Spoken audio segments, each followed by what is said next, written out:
Red Bull gives you wings.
A very good evening to all our Rotaractors joining us from across the island and even from across the globe. After quite an inspirational first day, we are back to explore the opportunities to unite against the tide. Times have drastically changed, and sometimes we may feel a bit caged by these norms. But however, as Rotaractors, no matter what happens, we always strive as one and rise above the tides to shatter the knots. Day two also promises to be a fruitful one for all of us tuned in. So you will learn from the industry's best to aim for the best and beyond in future. I'm sure all of you must be already knowing what we will be focusing on today. So I will give a bit of an introduction before we move on to the main panel discussion. Today, at our second day of the 30th Rotaract District Conference, we'll be focusing a lot on sponsorship etiquette, our sponsors and stakeholders, the do's and don'ts, because this is a topic that often a lot of clubs, a lot of Rotaractors pay attention to. We always try to figure out the best way to approach sponsors and how to add value to our projects, and in return, how we can add value to the organization as well.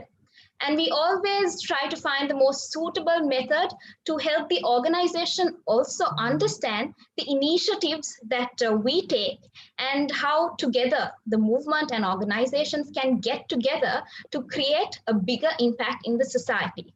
So today, on the second day of the 30th Rotaract District Conference, we will find answers to all of these questions. So stay connected as we unfold the best tips on how stakeholders should be approached for the initiatives carried out by all the clubs within the movement. But before we move on to today's proceedings, Rotaract District 3220 has an announcement going out to all our Rotaractors out there. I'm sure all of you would have seen a lot of videos about the Papa Awards. And this is something that all of us are looking forward to, a lot of Rotaractors, a lot of clubs, to see who is going to win these different titles, because there are 13 categories across these awards, and there are a lot of Rotaractors, very diverse Rotaractors from across the island who have been nominated for this. So today, just like yesterday, you will be given the opportunity to vote for your favorite Rotaractor, to vote for your favorite Papa. So stay tuned for more information. And when your time is here, you will be able to log in to the voting platform and vote for your favorite Rotaractors. So stay tuned with us till the very end to know how you should vote and what should be done. And we have one more announcement before we move on to the first session for today. So if all of you joined with us yesterday, we had a bit of an interesting activity for all of you, because this global pandemic has restricted us from seeing each other, meeting and enjoying the usual Rotaract District Conference. But nevertheless, we have connected virtually, and we want to see how you are enjoying the District Rotaract, the Rotaract District Conference, and how you are participating in the conference and how you will be actively involved. So yesterday you posted pictures maybe with your friends, and you tagged all the clubs, the pages on Instagram. And today we have another separate activity prepared for all of you. What you have to do is you have to pay thorough attention to the tips and advice that our panelists have for you, and answer the Instagram poll, which will be available on the district conference page. So a few lucky winners who will be answering all the questions correctly will stand a chance to win some amazing, exciting prizes. So you will have to stay tuned to find out what you will be winning, because all these winners will also be announced on Sunday, that is the final day of the district conference. And now, without further ado, I would like to invite a very special individual who will be leading this prestigious movement in the upcoming Rotaract year to address the members. And this individual is none other than our district Rotaract representative-elect, Rotarian Rotaractor past President Akila Wijayatunga. Rotaract Akila, I would like to warmly welcome you to address our members on this momentous occasion.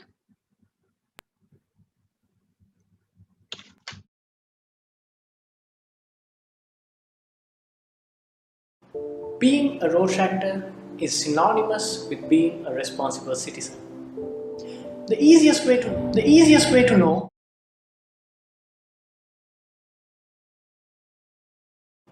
being a Rotaractor is synonymous with being a responsible citizen. The easiest way to know if you are doing this is by testing yourself in 4 ways. The Rotary 4-way testing, in other words. This applies to whatever we think, say and do as Rotaractors. Is it the truth? Is it fair to all concerned? Will it build goodwill and better friendships? And will it be beneficial to all concerned?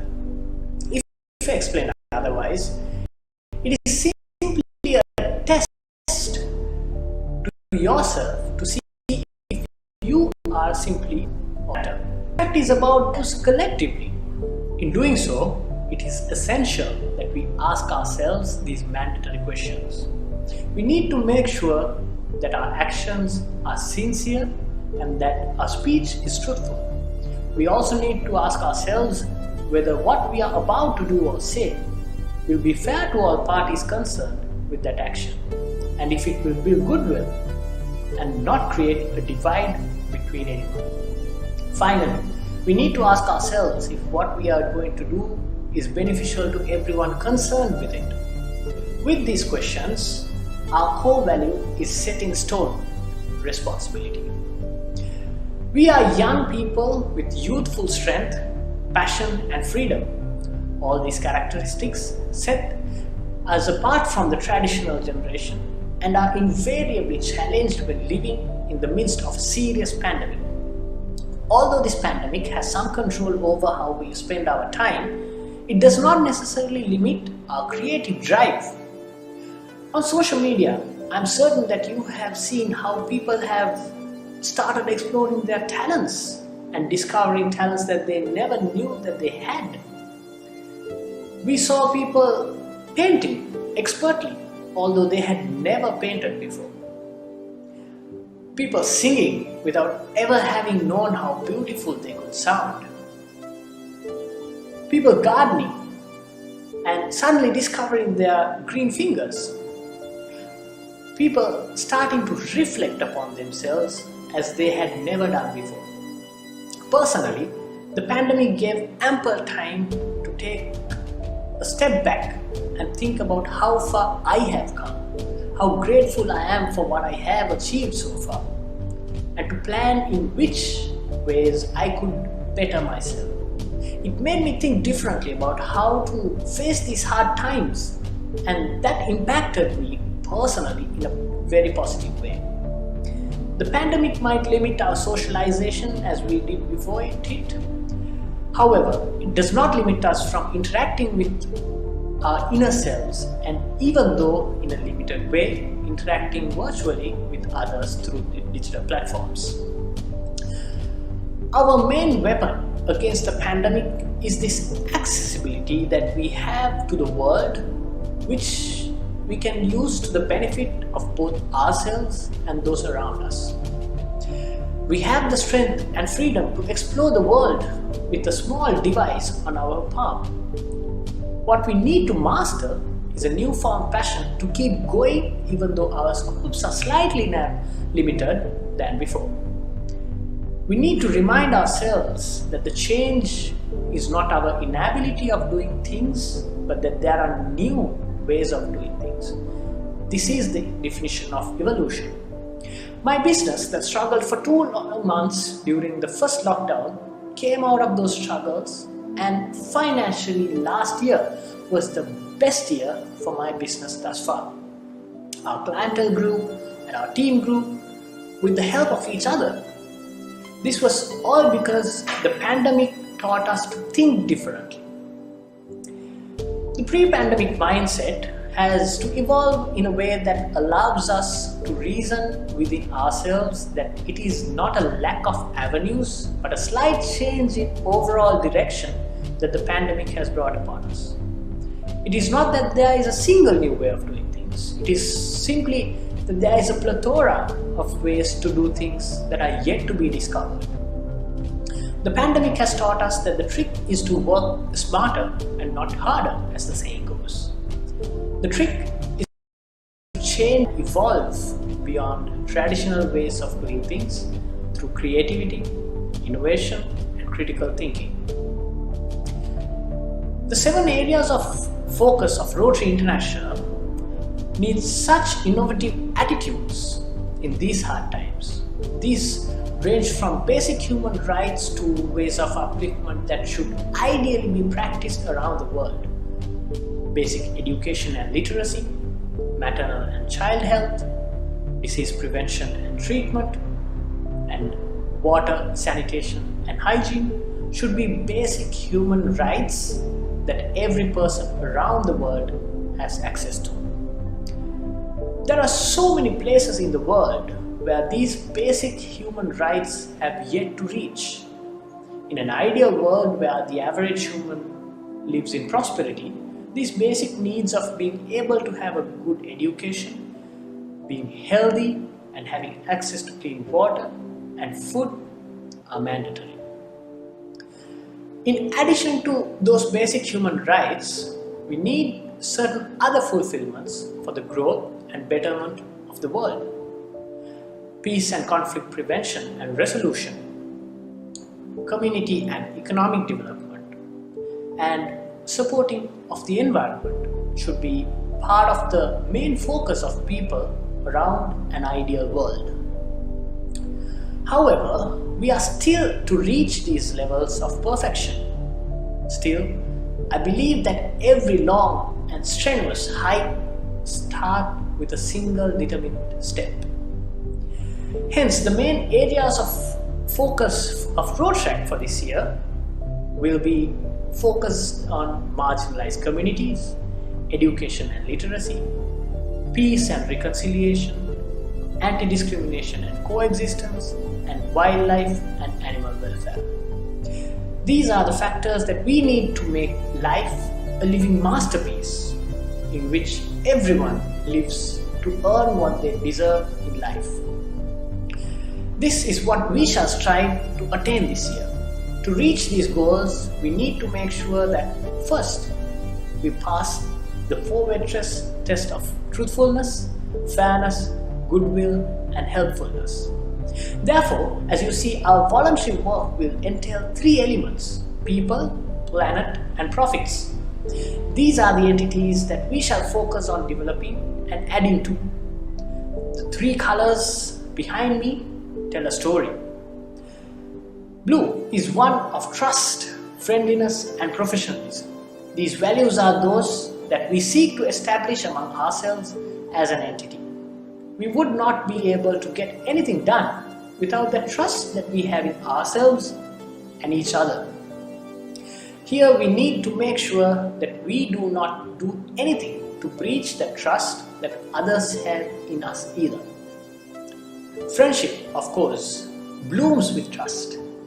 All in all, we need to make sure that our professionalism is retained in whatever we do. These are the values that we need to make sure that we have as people. As much as we as humans need to strive for these qualities, as a planet we need to strive for the green, nature, growth and prosperity. As Rotaractors, we bring brightness to all things that come in contact with us. More than ever before, the planet needs our green fingers. As humans of the world, we would do it a lot of good if we were to collectively grow and prosper. Our planet is slowly turning grey, and we are in dire need of people who are willing to work to make that right and turn the planet back into the lush green that it deserves to be, which is absolutely necessary for the nurturing of lives. For that growth and prosperity, we require the red qualities: energy, passion, and power. The world now more than ever, in times of crisis, needs people with energy to correct what is not quite right with it. The passion to be consistent with what we do in order to make it count, and the collective power to get things done without fail. Only with the development of these qualities will we be able to change the direction of the world into a better course in these hard times. and in so doing change lives, as the Rotary International theme says, serve to change lives. Together we shall make life a living masterpiece. Together let us serve to change lives. Thank you very much.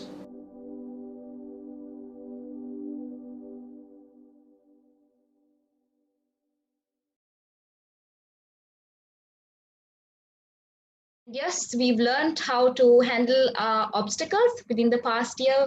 It taught us a great lesson as well to find different ways of executing our projects, to find different ways of connecting with people around us. And I'm sure that next year, along with Rotaractor Akila's vision or the Rotaractors within our movement, we'll be able to achieve much more and be able to help each other, help the society, and help the movement also in return. And now we have a special announcement for all the Rotaractors out there. I'm sure all of you would have been briefed about this announcement. This message would have come across to all of you. But this is another request coming from Rotaract District 3220. This is the time where we should all come together to help fellow men. That is what Rotaractors, whenever we see a need in society, we come together to help each other. And all of us together, all the clubs together can be a part of this donation, the COVID-19 medical equipment donation to donate finger type pulse oximeters to COVID-19 treatment centers island-wide. We need your help. So in whichever way possible, if all of you can get together and make a contribution, I feel that all of us together as a movement will be able to help our country. So the deadline for this initiative or for you to make your donations will be the 25th of May. That is this coming Tuesday. So we sincerely hope that all Rotaractors, all the clubs will get together and will try to do their very best to be able to help our country overcome this situation. All right. So now it's time to enlighten the atmosphere a little bit, and it's time to open the floor to two very talented Rotaractors within the movement. And they are ready to entertain our amazing Rotaract family joining us from the comfort of their homes. Just like yesterday, I hope all of you will, you can switch on your cameras, you can dance a little bit, or you can just join with us and do share your moments also with us. So therefore, now I would like to welcome Rotaractor Tanuja Kotavelagadara from the Rotaract Club of Faculty of Medicine, University of Colombo, and Kalpani Veerasekara from the Rotaract Club of Kurunegala to entertain all of us. The virtual flow is all yours to get our fellow members on their toes.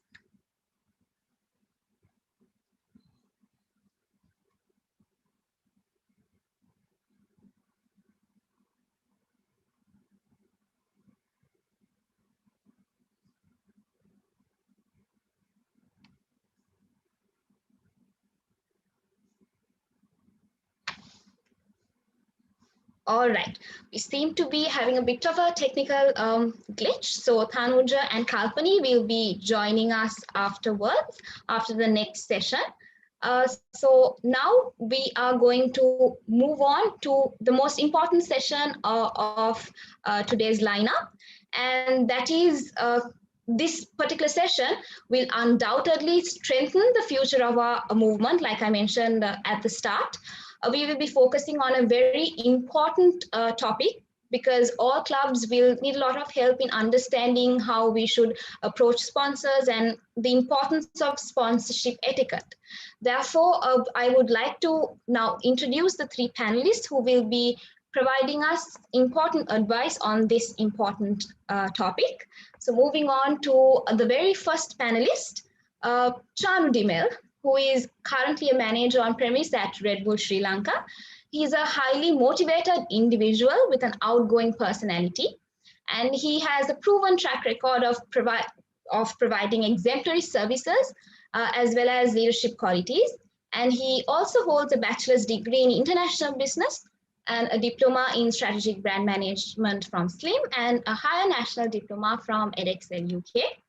His experience over the years in terms of stakeholder management will assist us in understanding the expectations of an organization from a movement such as Rotaract, and the importance of managing the objectives of all parties to be able to achieve the best possible outcome for all. And as our second panelist, we have with us an individual who is no stranger to the movement, and he's an individual who could definitely easily understand the concerns of Rotaractors, because once upon a time he was also here just like us. And I'm sure he'll be able to relate his own experiences to help our members to be able to handle situations like this when it comes to sponsorships. Past district Rotaract representative, Jack Dias, who is the head of financial market sales at Standard Chartered Bank. And he's an exceptional personality, and he is very much experienced in the financial sector. He holds a master's degree in financial mathematics and a BSc in mathematics awarded by the University of Colombo. Moving on to our third panelist, before I introduce him, I would just like to make a comment about CSR and sustainability. It plays an important role, a very major role within the Rotaract movement. So we always strive to make the world a better place, and it's important to identify how a collective effort should be maintained to ensure that these beneficiaries are truly provided the opportunity to overcome their obstacles. So our third panelist for the day, a sustainability specialist who is passionate on exploring themes on social and cultural anthropology, Ruanta Katugaha. He is an experienced sustainability manager, public speaker, and a committed social worker. And he also holds a master's degree in development studies and public policy, a bachelor's degree in social sciences, and several postgraduate diplomas in the fields of human rights, international relations, etc. And he also frequently writes on political, social, and environmental themes. Ladies and gentlemen, I would like to warmly welcome our three panelists for today's sessions. And without further ado, I would firstly like to invite Chanu Dimel to enlighten our Rotaractors on the importance of understanding the value of sponsorship etiquette. And I would also like to remind our Rotaractors, if you have any questions, please feel free to drop them in the chat box, and our panelists will be more than happy to provide you with relevant answers. Shanu, over to you. Hi, everyone. Can everybody hear me? Yes. Yes, Lovely. Shanu. Okay. Good evening to everybody, and then greetings to my fellow panelists and also the organizers before I start my presentation, because I think you guys pulled off a great deal amidst all these issues. So I think the guys needed to be applauded for that. So good job, guys. And also not to forget the audience. I know it's a Friday evening, and then I know everybody must be having plans, and then you can delay it a further bit, and then we can start it soon after this presentation. So let me quickly share my screen with you guys.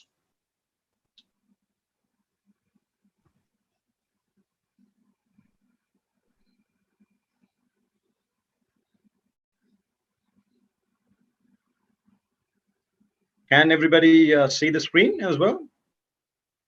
Yes, it's visible. Lovely. Okay. So let me, before I start the presentation, I want to ask a few questions from you guys. Do you think companies give money free? Do you really think they do that? Forget about the companies. Think about yourselves. Will you give money free? Yeah, probably a couple of times for your friends, but then he asks or she asks more than 3 or 4 times, he or she is not going to be a friend. Yeah. But then let me put it this way. Somebody asks you 1,000 and then he's going to return that with another 400 on top. Will you consider giving him or her that? That makes sense. Yeah. So do you think really companies give money free? Absolutely no, my friends. Why they give is because of their own benefit. Now, don't go and tell them next time when you go to meet them, yeah, guys, you also have a benefit here. So don't tell me, okay, I'm giving you free money, so better not use it for other reasons. Don't do that, because it's definitely a win-win. It's a win for you and it's a win for them. Why it's a win for them? There are main 4 reasons that I need to bring to you. First is it increases loyalty. I'll tell you why. and then it increases differentiation, and then it increases awareness. Not only that, through goodwill, it increases their sustainability. Out of these four, there's one that is standing out, but then the other three has one hook. So since one is out from the other three, let me talk about that first. Increase awareness. What do you mean by increase awareness, guys?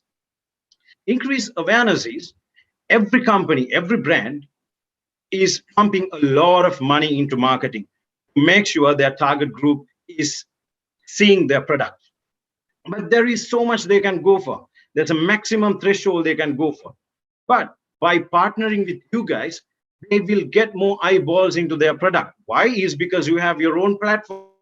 If I look at your Facebook, you guys have 12,000 plus. Yeah. If I look at your Instagram, you have 2,000 plus. So that's definitely new eyeballs for every company, their products. And that is going to give them definite boost in sales and in terms of demand. So let me talk about the other three: loyalty, differentiation, and goodwill. These are all hooked to one main reason, that is emotion. Because if you look at loyalty and differentiation and goodwill, it's all talking about emotions. Why am I harping about these emotions? Let me talk about a little bit of branding. Brand has three branding strategies. I'm sure whoever who has studied about branding, strategic branding, will vouch for me in this. The three brand strategies. One is experiential branding, and you're talking about Disneylands, you're talking about Universal Studios, where experience your brand right there. You purchase and you consume at the same time. When it comes to most of the products and services, they fall into the other two categories. One is functional branding. The other one is emotional branding. Functional brand is, what is functional brand is? It's all about logic. I'm sure you would have seen advertisement where it talks about 99.9. It kills germs 99.9. Or I'm better than you. Or I'm 10 rupees less than you. That is hitting your this mind, not this. And people are always thinking about that rationale, benefit they get.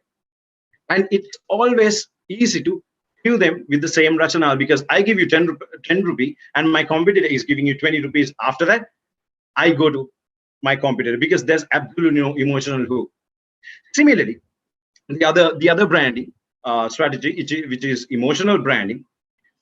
Emotional branding, when you talk about emotional branding, let me start with an example. There is a big milk powder company that is saving cows from butcheries. Why do they do that? Yeah, obviously it's a good deed that they're doing. No, they have a marketing hook to it. They have a bonding hook to it.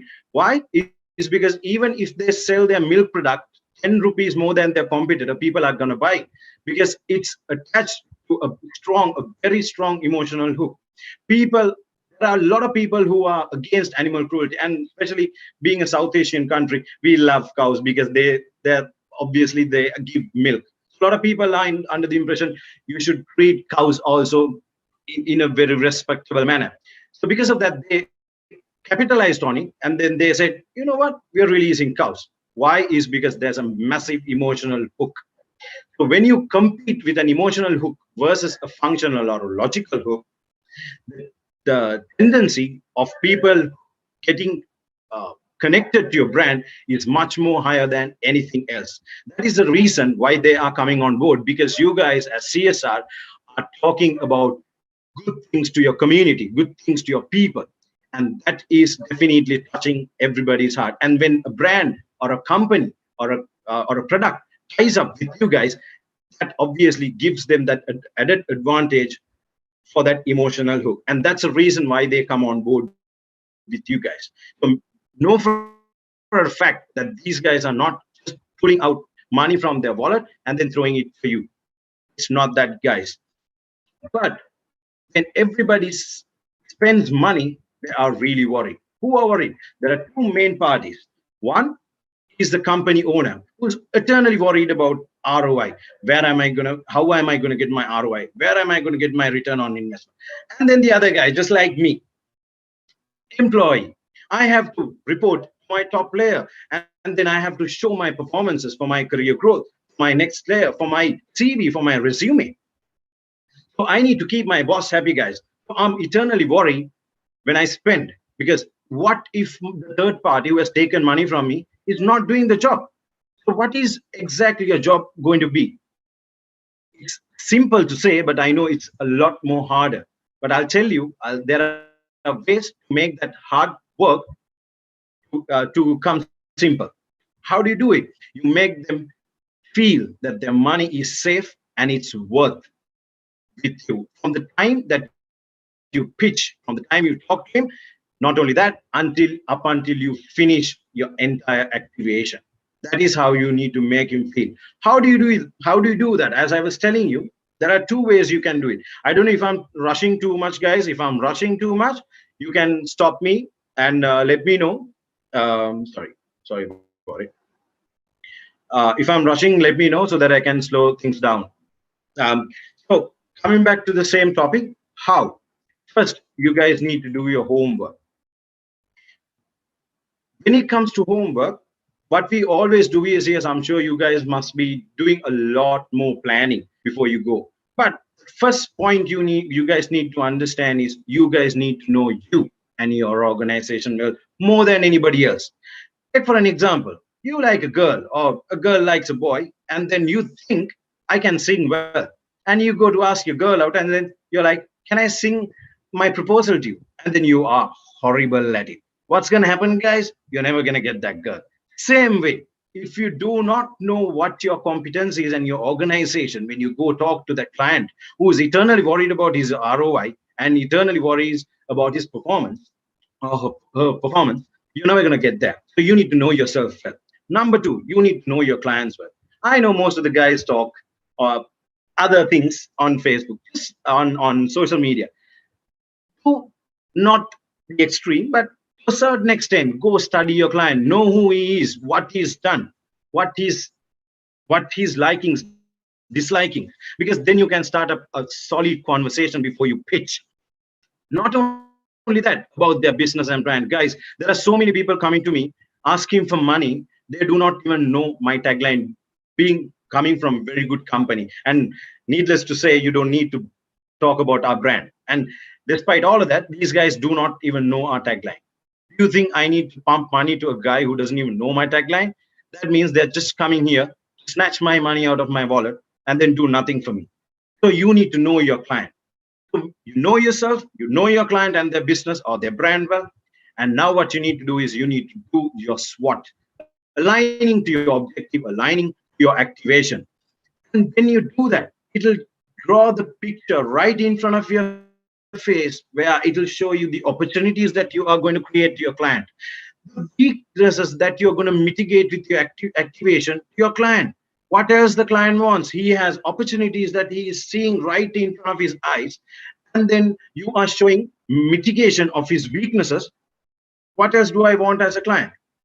And then with this, you show, okay, with my delivery and with your strengths, we tie this up and then you show them there again. And guys, please do remember customization here is key, because corporate, I will reiterate this, corporate is very small. Everybody knows everybody. They will talk about this. So if you give the same proposal to X company and you go to the Y company with the same customer, same proposal, he's going to know that you guys have used your old presentations, and then it's not going to appeal to him. So take that little bit of an effort and do that customization. And then last but not least, practice. You need to practice what you've learned, because if you forget the main points, when you go to this stage, which is pitching, you're on the stage, you're acting to your client. If you forget any of these points, you're not going to go anywhere. And then when you know your points, you are nothing but a proper professional. Why? Why being a professional is so important? Your client could be a friend. Your client could be your friend's father or your brother. But when you go to pitch, you should be a professional. You're talking about business. You're talking about money, guys. You're talking about their hard-earned money.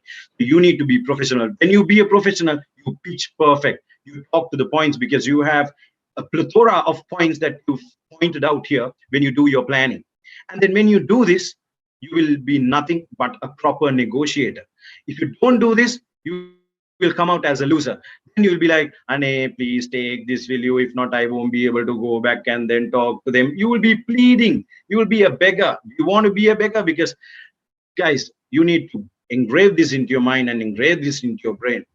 This is not just about Rotaract. This is about your personal life as well. You need to do this everywhere you go, not in professional life and also, but also in the personal life. So please engrave this in your mind.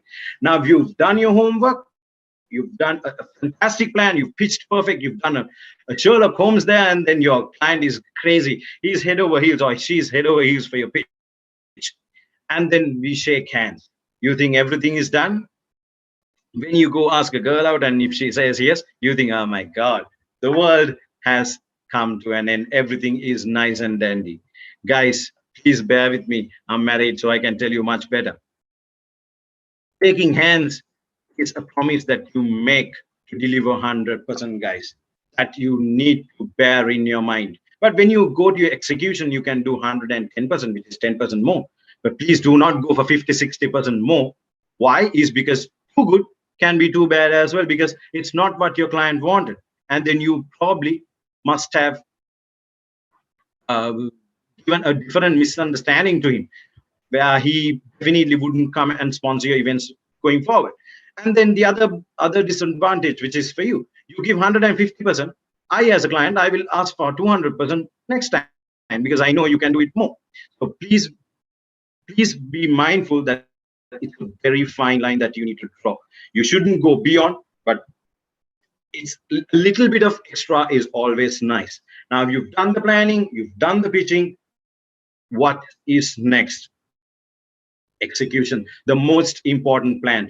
Everybody are good ribbon cutters, but when it comes to work, nothing is happening. If you look at news, there are so many ribbon cutting that's happening, but nothing after that. There's only the first stone that's kept, and then there's absolutely no building. If you collect all those stones that is being planted, you can build another building out of it. So, guys, bear this in mind. It's a mantra. What is the mantra? You need to keep this, you need to recite this every day in the morning when you start your executions. It's I trust, I run, I serve, I save, I talk, and I won't hurt, and I won't cheat. What elaborates this? What do you mean by I trust? You need to trust in the brand or the company that you've partnered, because it's no longer that company's baby, it's your baby now during your activation. You need to make sure your baby is secure, your baby is safe, your baby is taken care of. What is the other one? I run. You run it, as I was telling you in the previous, in I trust. You need to run it like you own it. But I understand some guys are really good salespeople. They go pitch and then they bring a lot of sponsors to the table. But that doesn't mean you can cater everybody's needs. And then going forward, when you fail to do everything, because we are all human beings, God's here. When you fail to do that, the next time you will not be able to go and pitch. So why don't you break it? Why don't you share your responsibilities with others? Usually what I suggest to you guys is you have a bigger team. You break that into sub teams and you break your clients into those sub teams and you focus on those clients. And those every sub team, you need to divide into two departments. What are those two departments? One is sales, the other thing is after sales, which is service. Why you need to break it? Because everybody has different competencies. Some people are really good at sales, but they are horrible at servicing. Some people are really good at servicing, but they can't go and do the sales. So why don't you break it? You know your competencies when you do your SWOT. Break it and then do the service. Do the pitching, do the service. You can brainstorm together and then come up with ideas. And it's always best when you do brainstorming because you pick a lot of brains, not just one. So you go and then you do it. And guys, it's definitely more effective and efficient than that. And whoever who's studying business studies will know this is called specialization. And you need to do that for you to win your client over and over again. Next, I serve. What is I serve? You need to make sure your product is in the right place with the right target group, with the right hands. Sometimes when we sponsor and when we go to events, the guys are drinking out there and they're sloshed, they're sleeping. We stop our drinking and then we go and then place our products. What does that tell you? We are never going to come back to you. So make sure you guys take this seriously, and then you need to serve during the event. And you need to save. This is very important, guys. Sometimes the products that you guys have taken on board with your activation is not the best. And then you may get complaints. And you're not the one to comment on the complaints. You're there to rectify them, and then to console them, and then to see where you can get an edge over your product from the complaint, make it a better product. You can always inform your company, but not in public. You are there to save their product. And you need to talk big. You need to talk about the brand that you have taken everywhere, anywhere, everyone, every place. You need to do that. And then you should not hurt your brand. You should never talk bad about your products, even with your best friends. Guys, it's a top secret, because this world is very small. Your secret can travel across. And then next thing you see is you hear from your own client, guys, you have done this to me. I've sponsored, I've given you given you millions, and then you've badmouthed my product. Please don't even cite my place. And then you've lost that client. And then, as I was telling you, it's a very small world where he has so many contacts where he will talk about you to everybody. Indirectly, you see, when you even apply to a company, you will not be able to even go there, because they know what you've done. You've tarnished their name. And also, you should not cheat. You should not divulge any of the information to anybody, even to your friend, even if you have to die. See, if I were to tell you all this is the practical lessons of life. Everyone will have to go through it in their professional life, not only in their professional life, but also in their personal life. Sometimes we break one of those in personal life, but not when it comes to professional life, guys. Last but not least, you need to make sure your client is getting a happy ending. Now, don't get your hopes high. It's something else I'm talking about. You've done a brilliant work. You've done 110%. Client is surprised. Client is happy. He's seen it. But at the end of the day, guys, you need to make sure he has something in written to show his boss. If it's an owner, he needs to have something in written to keep it on his table to say, I've done this. It's a sense of achievement. So what you need to do is, yes, you've done your activation. You've done it 110%. Everything is perfect. And still, it's not your time to celebrate. You celebrate once you finish your project. How you finish your project? Again, a personalized thanking note. Please do not fetch it from Google, because Google, everybody can see from Google.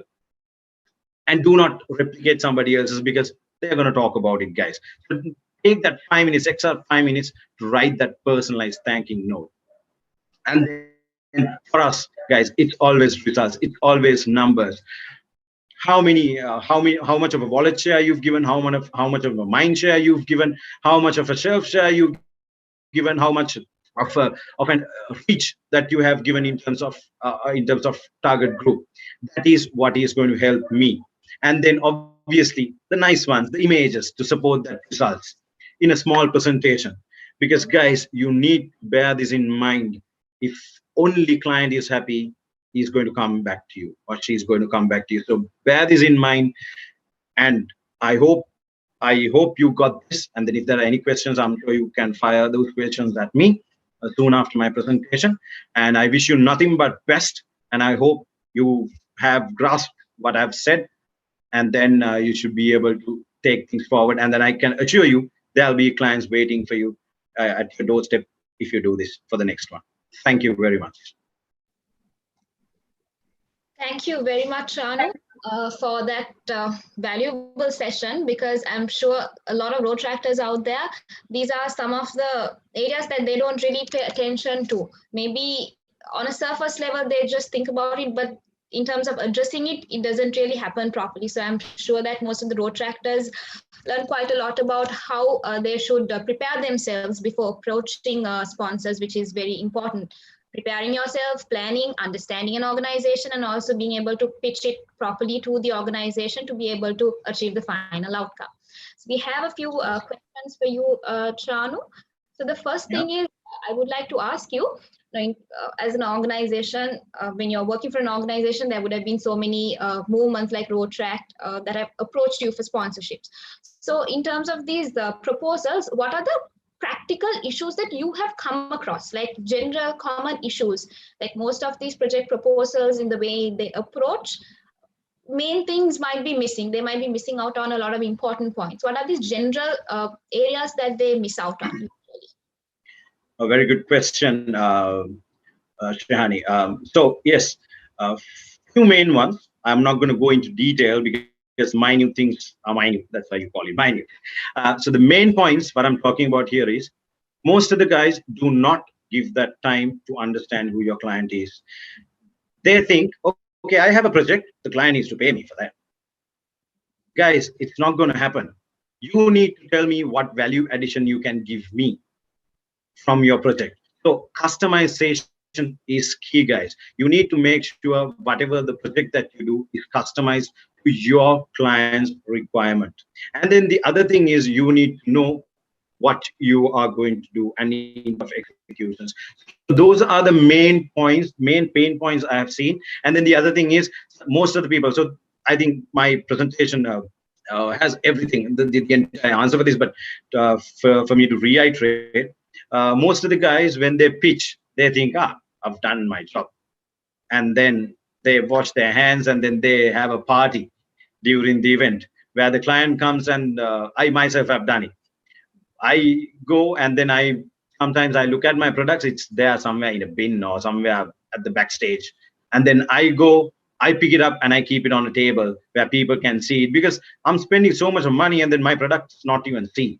Whereas the guy who's responsible is having a nice time with the other friends, which shouldn't be the case. So main point, customization when you go to meet your client, and then you should make him understand that it's relevant for him and it adds value to him. Number two, when it comes to execution, you need to be there. As I was saying, the mantra should definitely be taken to consideration. We have a few more questions, Shanu. Does that answer your question? Yes, yes. There are a few more questions. So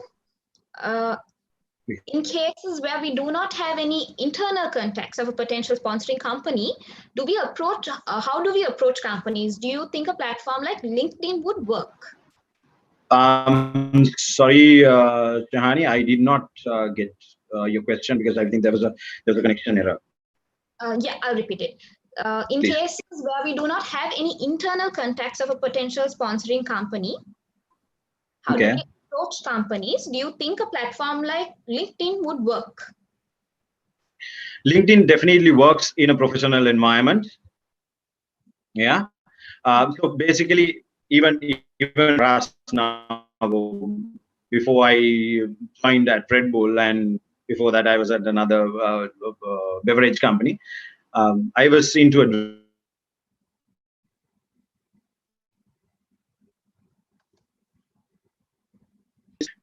where we can get that connection from. LinkedIn is definitely a way forward, but also the other platforms. It may be not professional as it sounds, but you can probably call the organization on the hotline and then get that person's email address. Most of the guys at the reception are able to give you the email addresses, but not the personal number. So you should be able to write an exciting proposal on the mail that ignites his or her interest, so that he will or she will give time to meet you. So LinkedIn is definitely a number one, but there is a chance of that person not seeing it, because he or she will not be able to see. They will be getting so many inquiries, so they may miss out on things. So the ideal situation should be, you call the company, you get the details, either the general line.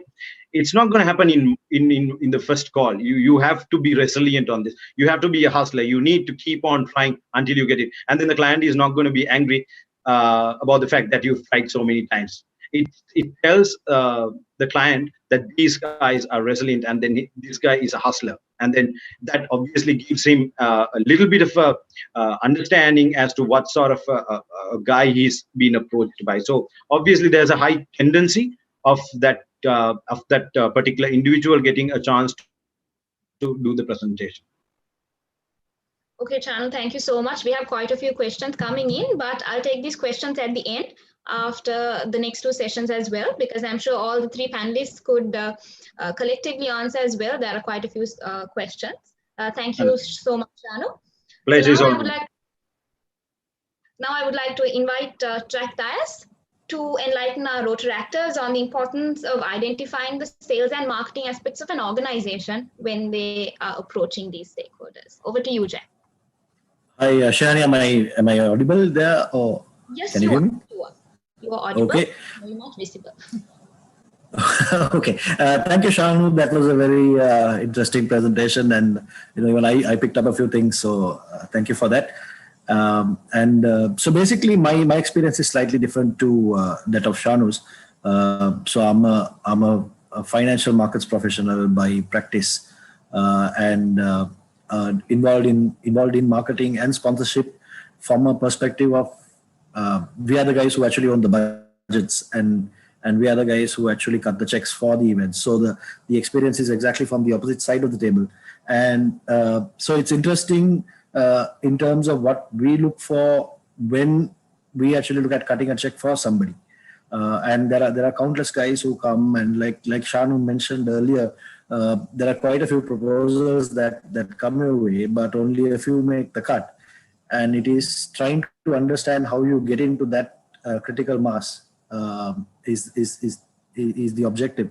So back in my days as a Rotaractor, we our only strategy was like what Shanu mentioned yesterday. I think during our introductory call, we used to basically hope and pray, and beg for sponsorships. So there was no real strategy around.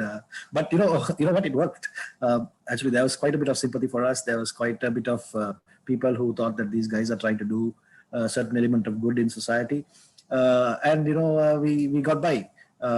So obviously, times have changed, and the good thing is, life back then was much more simpler. And when things are good, when your GDP grows at a reasonable rate, when there is a boom in the economy, things are much more easier. But if there is a downturn, unfortunately, what people look at doing first is, as your income comes down from your primary business, you look at cutting your costs.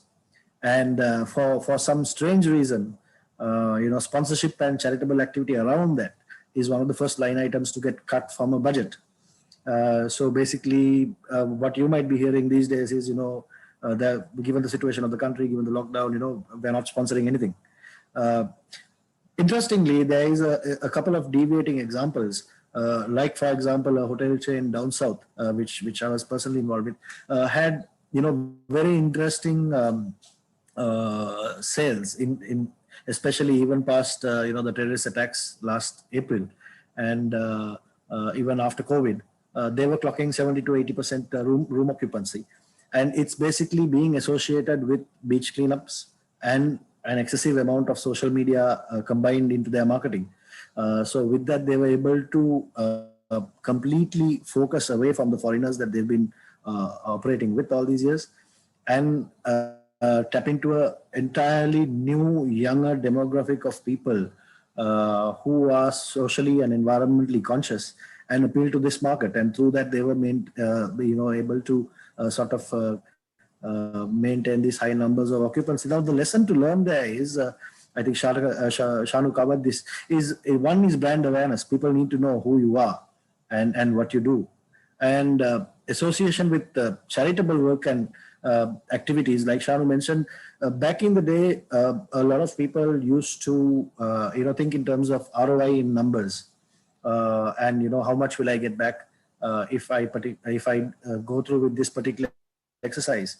But the emotional content of it has become increasingly important, where people nowadays with increased social media have started identifying themselves with particular groups, like sports clubs, brands, particular activities. There are a lot of activists. I mean, if you look at a lot of the Facebook these days, there is a lot of opinions about Palestine and Israel, and when you speak to most of these people, they have no clue of what those countries are, or what the actual political construct is in that region.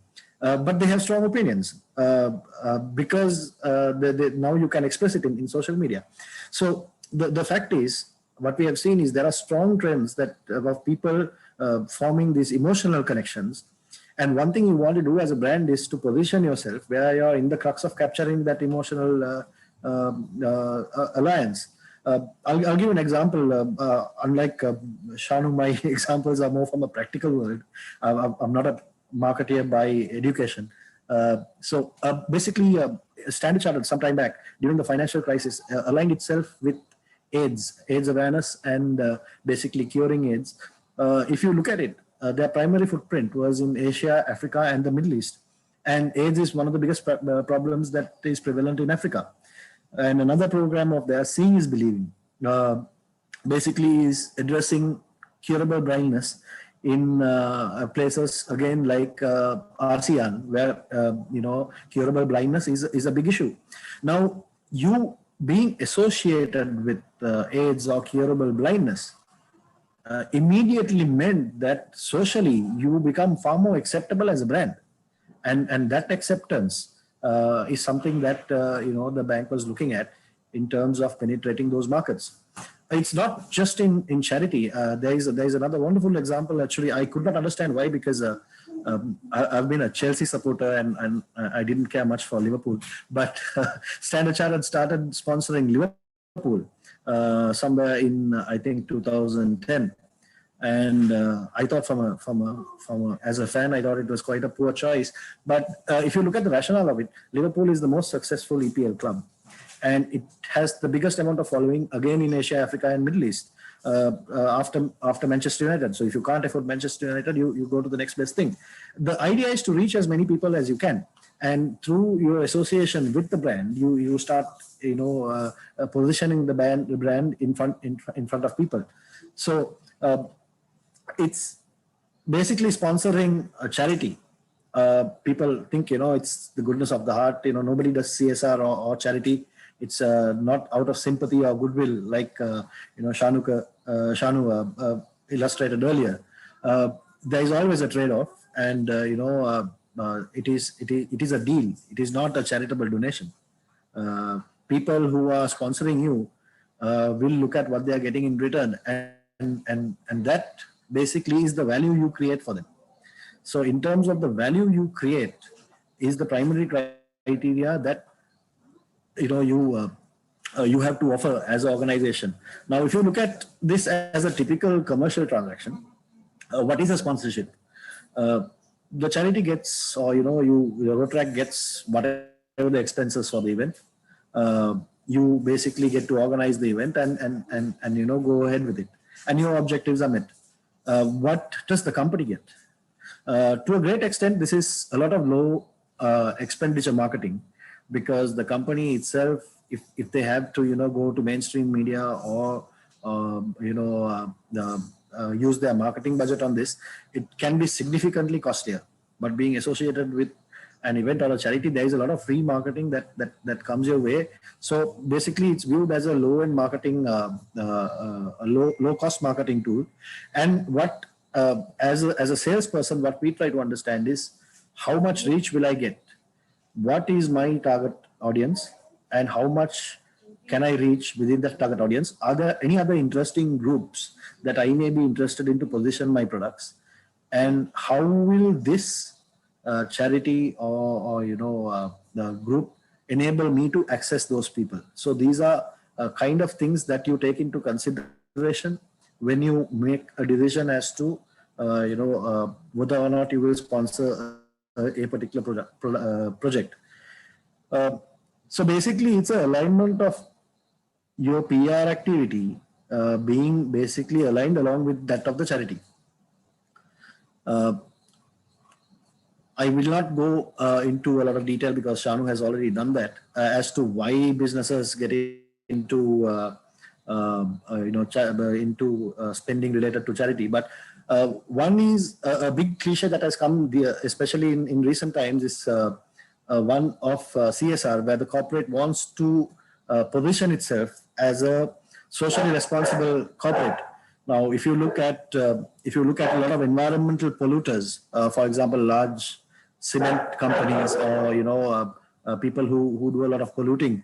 They will like to partner a lot of villagers, especially their immediate stakeholders, to make sure that to position themselves that they are doing a lot of good in their communities, where the adverse impact of their commercial businesses are not easily visible, or they are forgiven for by the larger population. Also, there is a new area of funding which is emerging. If you look at funds like the Bill and Melinda Gates Foundation, a lot of Nordic countries, those days, if you gave somebody a loan, it was basically how much commercial returns you will make. But now there is a new form of funding which is far more astute. So it is sustainability funding. And these guys are not particularly interested in not only interested in the returns and the risk, but they are also interested in the impact that they create in society. So I'm not saying that they are ignoring the risks or that their returns should not be commensurate. But in addition to that, what they are also interested is how much our impact am I creating? So if you look at it, there is a lot of cheaper funding available for things like microfinance, women empowerment, children, education, gender equality, LGBT community. So a lot of these themes where, typically people look at buying from them, funding them simply because they are associated in these areas. And as an organization, if you can sort of plug your projects into those areas, you basically, having more success in your project proposal is something that is likely to happen. So coming back to, as you think as a Rotaractor, I mean, we tried the begging and praying approach some time back, which also worked back in the day. But what you would like to look at is basically start a roadmap.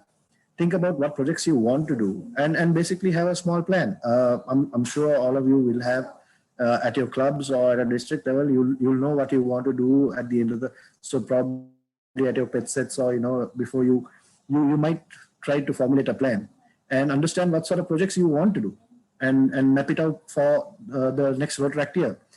The next thing is to basically have a rough idea as to how much it will cost.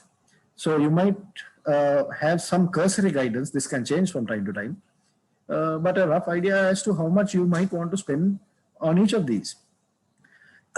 Then the next thing is at the beginning itself, you try and try to match your audience of your particular your beneficiaries of your projects and your sponsors. So ideally, if you can start before your year and think of matching your sponsors and your beneficiaries, basically, when it comes to a project, you don't need to go and put a proposal to them, because you would have already engaged them. Try engaging them earlier. Try and get them for your other projects. Make them participate. So when you actually go to them with a pitch book, they are already aware. They know they are aware of your work, and they know your track record, and they are familiar with it, and there is some sort of a trust between you and. The next thing is basically to understand the stakeholders. Now, in my experience in Standard Chartered Bank, a lot of people go to the CEO and ask him whether he can sponsor something. But they don't understand that within the organization, the CEO does not own a cost center or a budget. So it is somebody who owns a business that actually has that. So understanding who the decision maker is and trying to approach them as opposed to just sending your request to somebody. If you are keen, if somebody is, if there is a potential sponsor who is keen on working on the area that you have planned your charity on, I think it is in your interest to try to get to know who the key stakeholders there are, and how to cultivate and develop relationships with them. And ideally, these are the people who actually own the budgets. A lot of people can contribute in multiple forms. The most,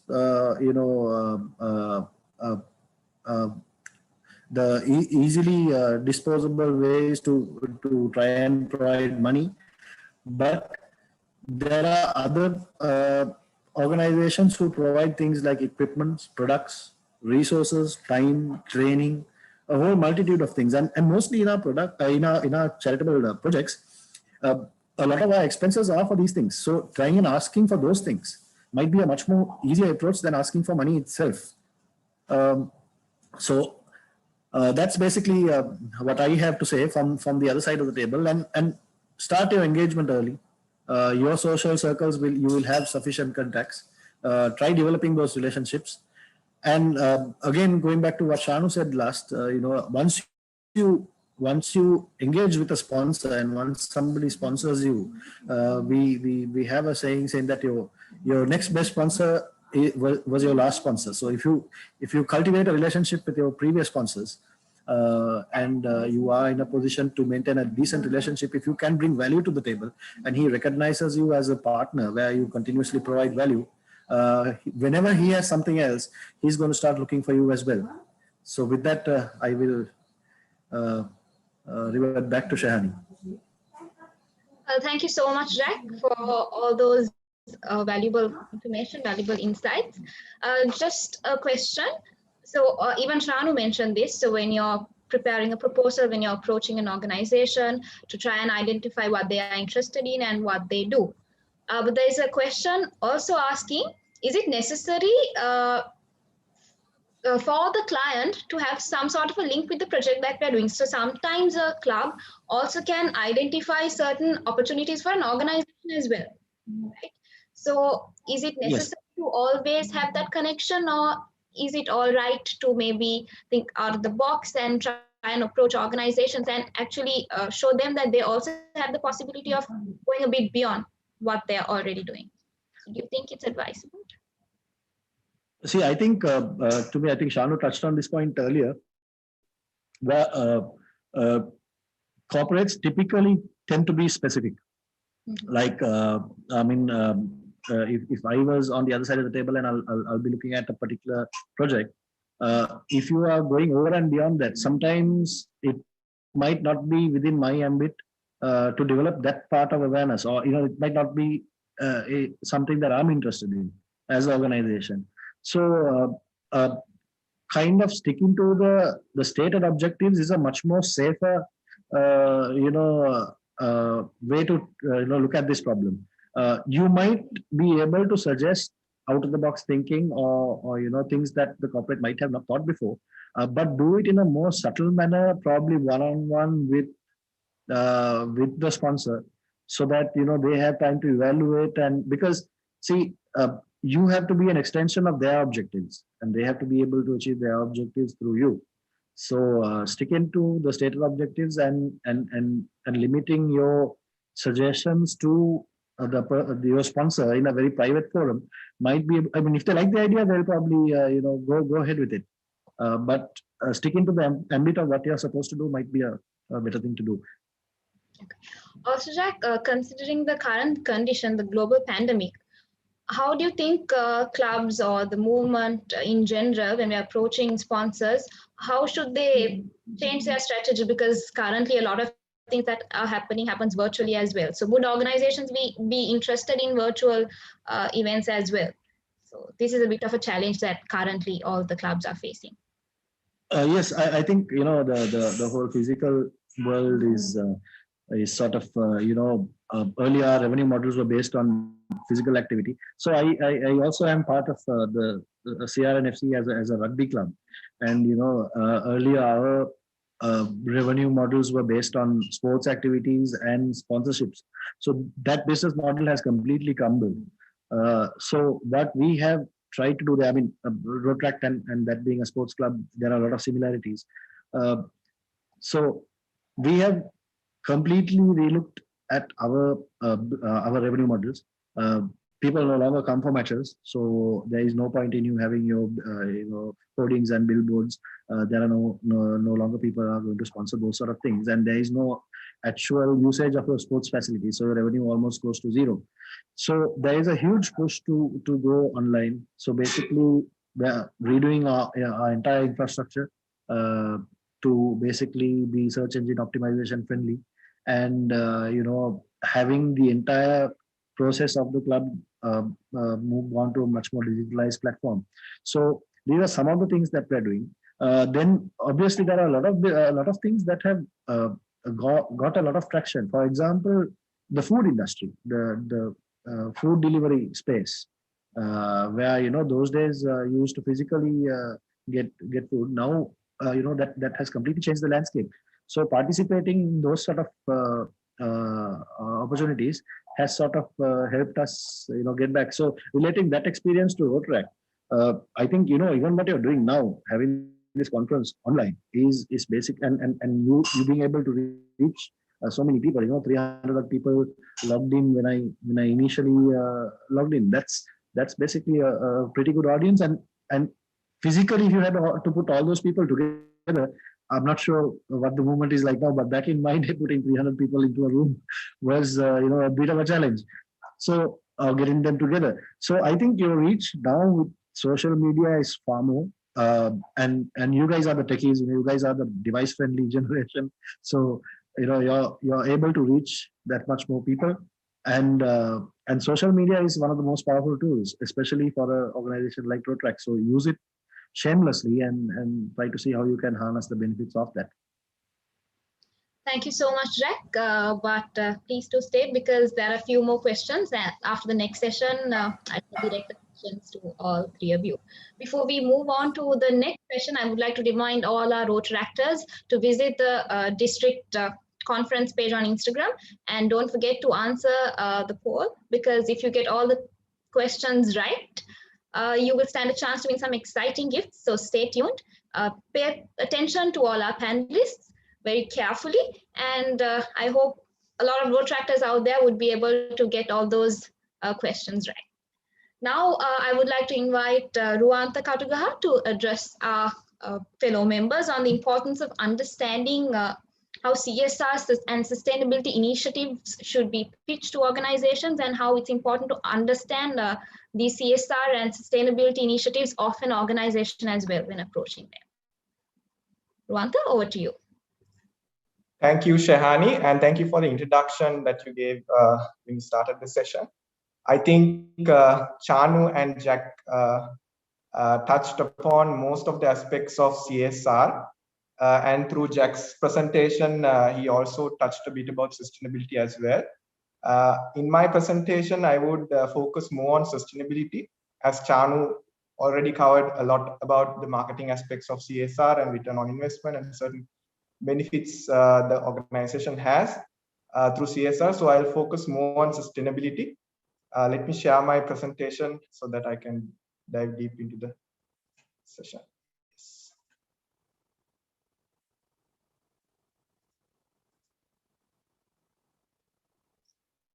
Is my presentation visible? Yes, Ruanta, it is. All right.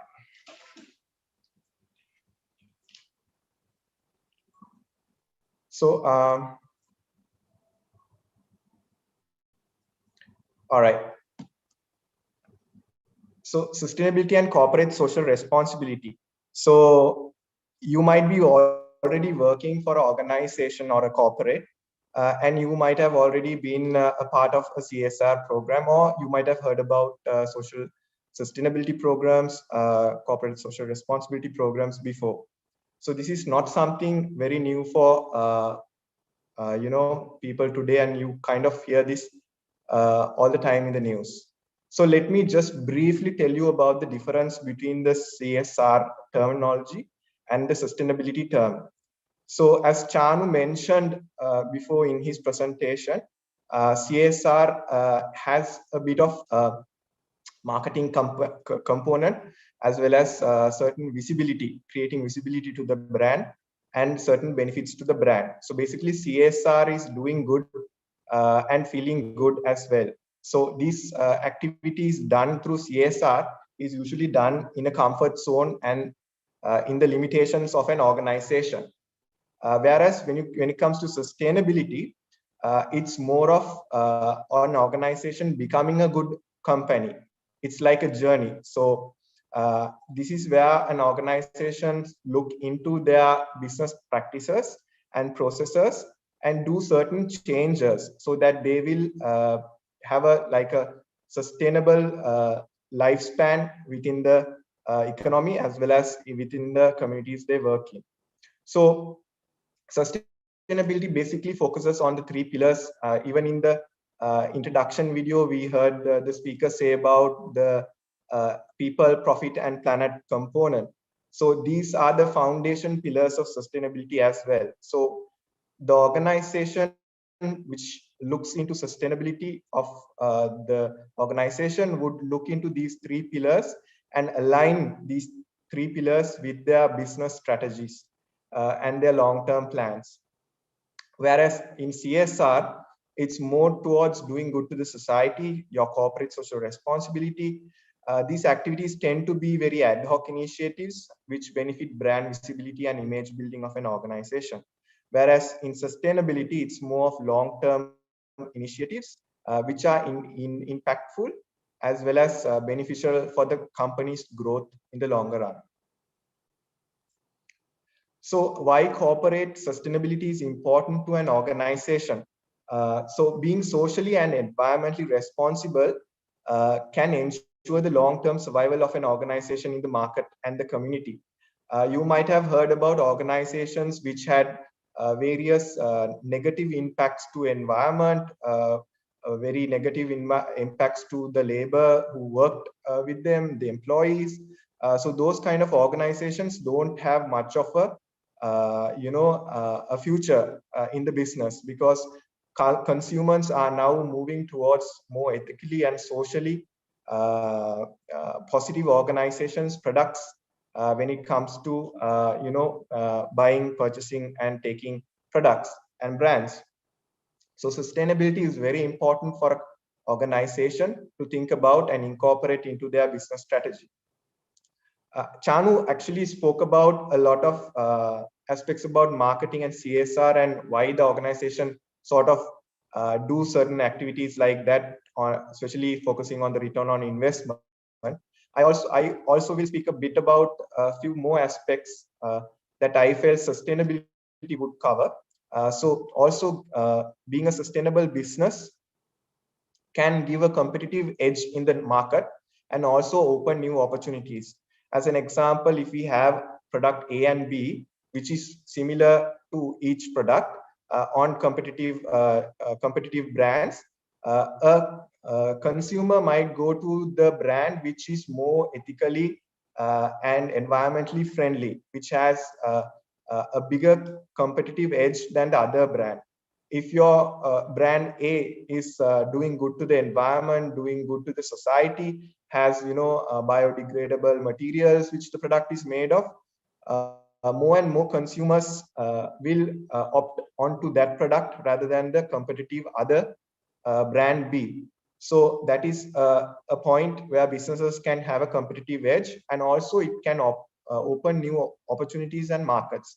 Example, if the brand you have already been selling is to a specific segment, by introducing a more environmentally or ethically sourced product, will open a new market, a new opportunity, a new brand line for the organization, which might bring in more sales and profits. The second point is encouraging customer loyalty, and customers are willing to pay more. We have seen this in European countries and Western countries, where customers go for products which are made by organically sourced materials, which also benefit small-time businesses in the supply chain, those kind of things. So customers are loyal to some of those brands, and they are willing to sometimes even pay more than the competitive other brands. The third one is corporate responsibility activities makes employees happier and more fulfilled. We want to work in a company that do good to the society, rather than to a dodgy company that has very bad reputation on treating the environment badly, having adverse health effects through their products. We don't feel good about working to those companies. Obviously, if we see our company helping out through this some sort of a CSR project to a community, that community might be the community that we live in also. We might be proud to work in a company which do certain activities like that. So it also makes employees happier. Like you get a chance to volunteer, you get a chance to see things apart from the day-to-day work that they do in their organization. the next point would be it makes a business more sustainable, reduces costs, and attracts more investors as well as more employees. How would being sustainable reduces costs, you may ask? Basically, let's say if it's a company which has a lot of energy wastage, a lot of resources wastage within their organization, by being a sustainable organization, they can focus on saving more energy, saving more resources by cutting down certain unwanted practices, and also incorporating certain business practices and changing certain processes that would actually help the business be more sustainable and also reduce costs. And investors would love to invest on organizations which looks more sustainable and have a better reputation in the business. And finally, it also contributes to make the world a better place. The government can only do a certain limit, and as individuals we can do certain things, but as businesses, corporates, multinational organizations, they tend to can also contribute to making certain things better in the community, in the environment, in the economy. So by being a sustainable organization, by doing CSR, by doing sustainability activities, it can contribute to, at least in a small way, to make the world a better place. So I'll just quickly go to the sustainability mechanics within an organization. This is more into the sustainability aspect, not into the CSR aspect. Usually CSR is handled by marketing teams and HR teams. But when it comes to sustainability activities, many organizations now employ a dedicated sustainability representative, a sustainability manager, or a coordinator who coordinates certain sustainability activities within an organization. Some major organizations have a dedicated sustainability department as well. You might have looked into certain top 10 companies in Sri Lanka, and you might find almost 7 to 8 companies having these sort of dedicated departments within their organization, within their group. Secondly, the Sustainability Steering Committee, which is usually headed by the top leadership of an organization, it is the body which sets out sustainability strategy. This is basically to align with the organizational business goals, long-term business goals, and they align their sustainability strategy with the business goals. So this is where they find that their products are more, example, their products are more into benefiting children or families or mothers. Their sustainability strategy would be more focused about providing support for child-related CSR activities, and women empowerment activities. Or if the organization has a lot of female workforce, they will also focus about women empowerment activities within their organization. So this sustainability strategy would align with that long-term business goals.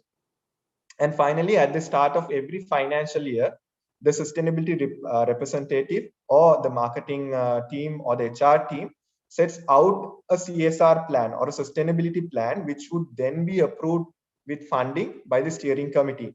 This happens in many large groups, large organizations, multinational organizations. The plan would be aligned with the organization long-term sustainability strategy, which I spoke about, and will have certain activities to support those main activities. Example, I spoke about if it's a children's related products they are selling, they would have certain activities to support that pillar of child education or child nutrition, certain activities to support that in the community. Also within the organization, also they would do certain activities on welfare of the employees, focusing on their children, that sort of activity. So that would align with the sustainable strategy. This is where I think organizations like Rotaract, when it comes to looking for funding and sponsorships, can look into the strategy of the organization and identify the pillars which the sustainability strategy outlines for the organization. Then we come to why it's important to you. So as organizations which are looking for funding and sponsorships, you might want to approach corporates, because many corporates invest a lot on sustainability as a method of brand building, marketing, and employee engagement. Major corporates have charity foundations. Again, in Sri Lanka, the top 10 organizations will have their own charity or foundations running through usually their founder's name or in the organizational name. There is various examples for that if you just look into Sri Lanka charity foundations run by corporates. Um, those are good places for you to approach, because they are dedicated on doing these community supportive activities, sustainability activities, and CSR activities. Then most organizations lack creative ideas and in the lookout for vibrant new projects to stay ahead of their competition. When it comes to CSR, also we tend to see, you know, a similar trend of all organizations doing mostly the same thing. You know, product distributions, supporting event, cash donation to charity foundation. Those kind of very traditional ways of doing CSR and sustainability initiatives. So in order for them, their product to be different from the other brand, they want to do certain new things, experiment new projects, like, you know, most up to date things, initiatives that the organization can do. This is where I think organizations like Rotaract can come in, where because you have a vibrant community of people, volunteering. They will have very different ideas, creative ideas, that you can come up with very innovative projects that could be, utilized to get funding from these organizations. Then sustainability funding is mostly underutilized and tend to be quickly spent for ad hoc initiatives at the end of the financial year. I have been a sustainability and CSR manager for like 3 years, and before that, again, I was working as a coordinator for sustainability and CSR programs. I have a personal experience that most of the organization focus at the beginning of the year would be different rather than the end of the financial year, because when it comes to the end of the financial year, the organization usually puts out an annual report, and when it comes to the last part, you figure out that most of the some of the fundings that have been allocated to do these sustainability initiatives, CSR initiatives, are not being spent. And what they do is within the final 2 months of the financial year's closure, they try to spend it on ad hoc initiatives so that they can, report in their annual report that they have done some sort of a community service or, socially, environmentally initiatives, so that they can mention in their annual reports to their investors. So I think this is a good opportunity and a good timing for you to approach organizations, especially if they are looking for places to sometimes hand out some of these allocated availability budgets with. So if you come up with a good proposal, and as like Chanu said, something really good, something really attractive for the organization to invest on, I think that time period would be the best time for you to reach organizations. I'll speak about few trends in Sri Lanka when it comes to CSR and sustainability initiatives. Right now, mostly environmental protection is a sort of the in thing right now with climate change, global warming, and you see a lot of concern about environment, especially with the new generation. We see a lot of enthusiasm by youngsters to protect the environment. So companies try to paint their brands green and try to do as much as possible to be less impactful, negatively impactful to the environment. So environmental protection activities, supporting environmental protection activities, initiatives would be a key thematic focus of many organizations. Secondly, health and welfare. Again, we have seen a trend in youngsters moving towards fitness, being fit, being healthy. You see a lot of, especially during, specific time of the year when, young people have new year resolutions. They want to do certain, go out and, do exercises, be healthy. And also at the part of our country, we see a lot of people suffering from various health related issues, like, due to bad water consumption, unhygienic practices, unhealthy practices. They suffer with various diseases and illnesses. These kind of initiatives also is a highlight through CSR and sustainability initiatives in the recent past.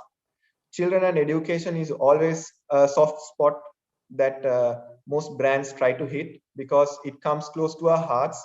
Children, everybody loves children, and education and skilling up youngsters and providing them a better future is something that you see a lot in the media as well as in the press. You see a lot of computer donations recently. With the pandemic, you see a lot of children who are not accessible to the internet, don't have any equipment. Then you see a lot of opportunity for organizations to contribute towards that sector.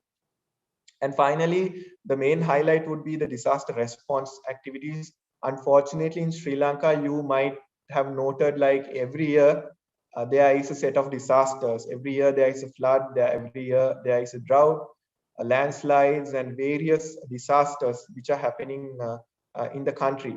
So organizations like to do quick activities to provide support and relief to people in disaster areas, especially if the employees also are affected by disaster. They want to step in and support. So if your organization conducts certain activities related to these thematic areas, I think these would be a few key sectors that you can focus on. And also, especially COVID response can be also categorized under disaster response. Other trends of major corporates and multinational organizations: sustainability disclosure and public reporting. We see a lot of private sector organizations reporting their sustainability initiatives through a specified report. This is widely available in their websites. If you go to certain private sector organizations, certain groups, large-scale private organizations, corporates, you can find their sustainability reports in their websites that outlines their sustainability activities. Then the other point is incorporation of sustainable development goals, UN SDGs, and usage of international sustainability standards and measurements for reporting. Example, Global Reporting Initiative, UN Global Compact, certain measurements that they use to measure their sustainability impact, and they report to the public through using that. Finally, you can see an increase in applications to awards focusing on corporate social responsibility. You can, if you take a financial and a side of the newspaper, you will always see an organization receiving an award or a trophy. Best practices, best corporate citizen, best green organization, president's awards, sustainability awards. So many awards are there. We see a lot of organizations applying for these awards. In order for them to achieve those awards, they need to do certain out-of-the-box projects. They need to hit certain criteria, and this is where they focus on the sustainability aspect more. And this is where I think you can also reach into and get your projects also supported by the organizations focusing on these aspects. Here are a few tips apart from what Chanu and Jack has shared. There was a question also where you can get information from the LinkedIn pages and all that. My advice is just go and read the sustainability reports published by the target organization. So if you're reaching the organization A, just go to their website and see what sort of corporate social responsibility, sustainability initiatives they have done in the past, so that you might want to align your projects if you are approaching those organizations or working some of your activities to hit their thematic areas. Then also organizational annual reports also contain a sustainability section. Most of the organizations who are publicly listed, it's mandatory for them to have an annual report at the end of the financial year. Most of these organizations' reports contain a part where they speak about their community, their social and economic impact to the society. So this is also another section that you can get information about what do they do as an organization and what sort of organizations that you can reach into the programs that you do. Also follow corporate sustainability awards, as I mentioned, best corporate citizen, sustainability awards, green awards. There are so many awards. You just need to type Sri Lanka sustainability awards and you will get a bunch of awards that takes place in Sri Lanka. Just see what are the main thematic areas, what are the thematic areas that your club want to focus, and aligning with that, what sort of organizations work in those thematic areas. If you're working on let's say education and children or water and sanitation, check out those awards and those sections where you might be able to get some of the initiatives and identify organizations which works more on those thematic areas. Also follow news, press releases. Companies love to have their brand visibility painted everywhere. So in press releases and in news articles, in media, social media, you will find businesses talking about the good they do to the society, the good they do to the environment. So go to the financial sections of a newspaper. That is where usually the CSR news is for featured. You might be able to see organizations and potential organizations that you can reach out to your programs. And finally, tips to avoid and things to do. I'm sharing these through my experience, and these tips might be valuable for you when it comes to an organization looking for sponsorships and donations. First thing would be to avoid conflicts of interest.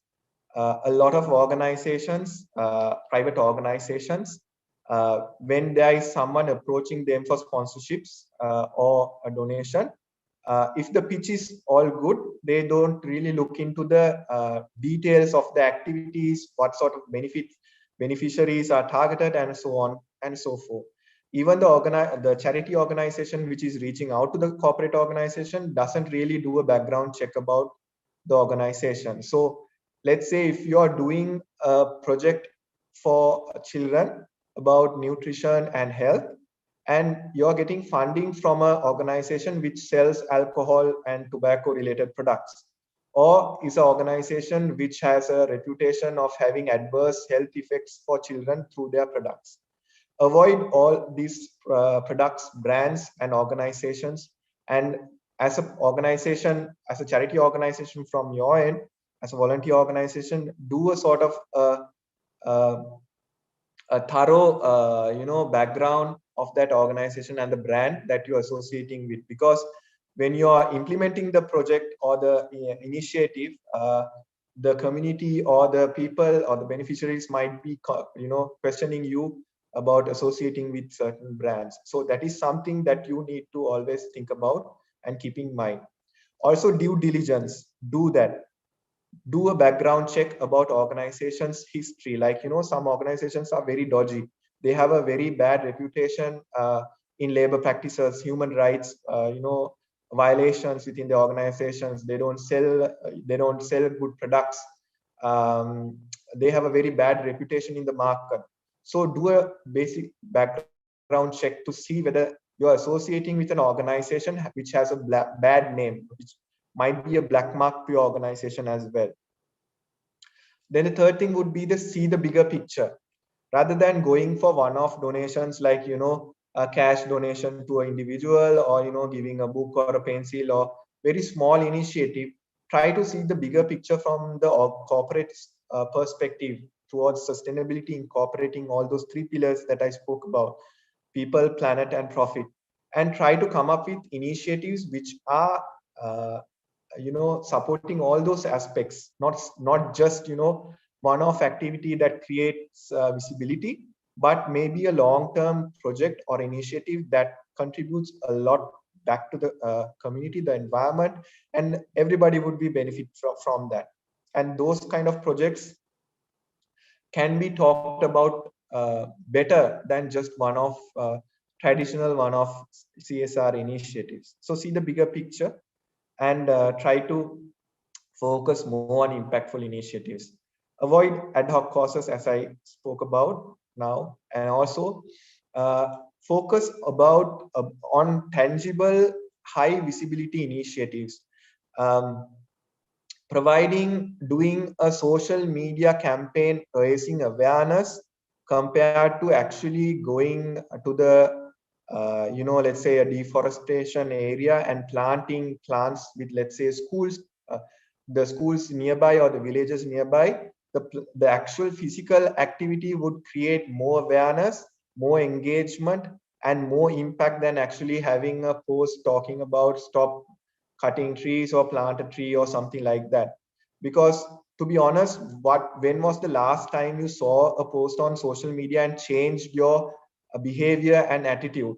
We might align and say, yes, we agree with not cutting a tree, but what's the difference that we have made? We shared the post again on our Facebook, or actually we went to the the ground grassroots level with our friends. We had fun. We did good to the society. We did good to the environment. We did a tangible project, and that could create better visibility than actually doing soft components of a project. Focus on wherever possible to do high visibility, high tangible programs. Do create a long-term relationship. I think Chanu and Jack also reflected about this.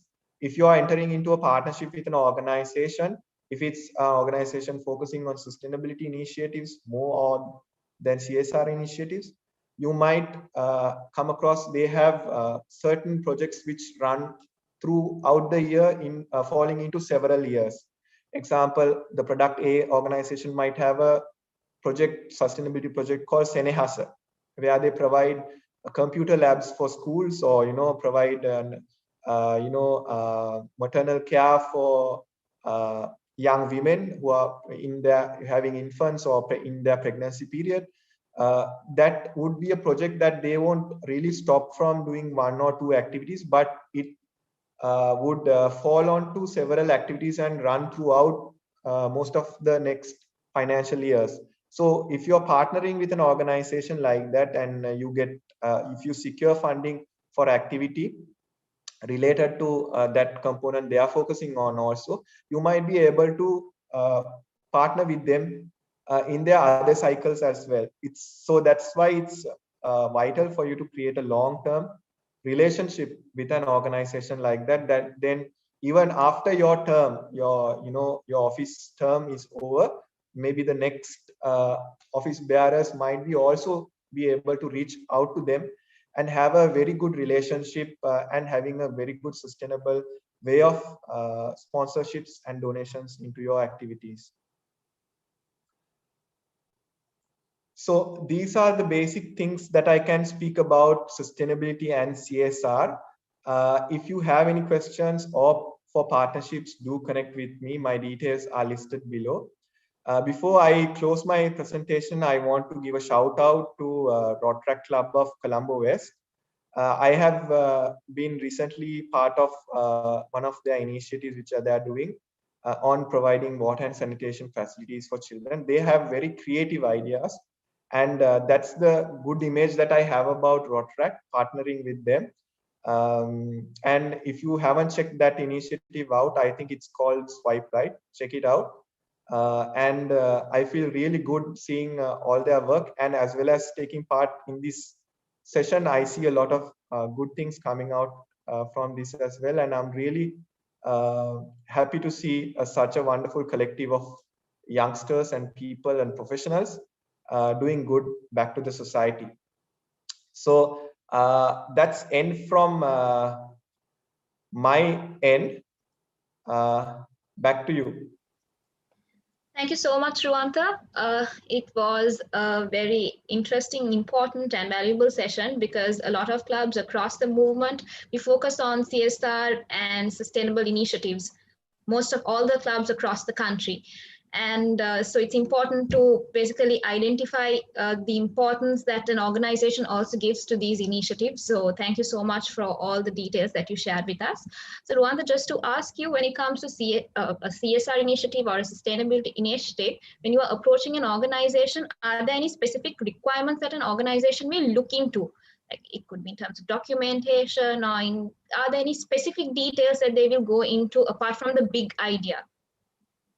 Basically, if it's a charity or a non-governmental organization, a corporate would actually want to see whether they are registered in the country, whether there is a sort of a background for that organization. Because as I said, like due diligence is from their part also, and doing a background check about where your funding goes is also important to them as well. Because sometimes you can, if you are donating to an individual, they can spend it on something else, and it might be something illegal, and then the organization also have then contributed towards that activity. So organizations will look into that aspect as well, doing the due diligence about the charities they sponsor. And also, if you're a volunteer organization, your past track record of projects which you have done would also help to create a sort of a platform you can present your ideas with. And also, as Chanu explained, how you pitch your project proposals and initiatives would actually be the main component of an organization considering you to be a partner or donate to your cause. All right. Thank you, Ruanta. So there is another question, goes out to any of the panelists. You could answer.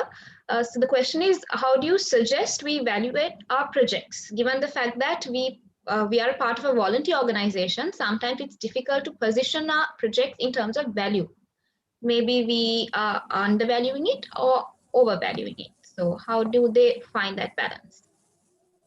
Any of the panelists who could answer that? Open to value. It's more of quality versus quantity. But there are obviously measures that you can put in place in terms of quality.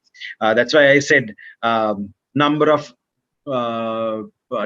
people that you've approached in the right target group for the right product, number of samples that you have given, number of trials that you have given, feedback from the customers during the event for the client's product. And then you can be a little bit more creative, and then give how would I say it? You can be a little bit more creative, and then do other ways where you bring out the quality of the product into the consumer, and then you give a proper primary research, because most of the clients are lacking primary research. They always rely on the secondary, where you guys come and give us a proper primary feedback as to what our product is, and then what is the acceptance of the TG. And then, as I was telling you, being creative, we were thinking of a different TG, but here you are coming up to me saying, you know what, you have been talking about a TG, but then that could be your primary, but I have given you a secondary where I have trialed your product with another set of group, and then they are accepting your product as much as the primary, or sometimes more. It could be the portion size could be small, but you're still getting a good reach out of it. And then when those people trial, they are promoting your product to their friends, which could be your target that you have never approached before. So those qualitative numbers you can always give, versus obviously the quantitative numbers. I think I answered that gentleman's or lady's question. If that does not clarify your concern, please do get back to me so that I can elaborate on the point. Thanks. Thank you so much, Anu. I guess it was quite elaborative, and you did definitely answer the question. One more question. So when it comes to approaching sponsors, in terms of timelines, so what do you suggest? If you could answer this question, when you have to approach a sponsor, how important is it to consider the time period and the financial year, or maybe because the organizations would be very much concerned about it. Like Ruanta also mentioned, sometimes some organizations, when it comes to CSR or sustainability, at the end of the year, they try to do certain projects. So when an movement as Rotaract needs to approach such sponsors, how important it is it to pay attention to those timelines?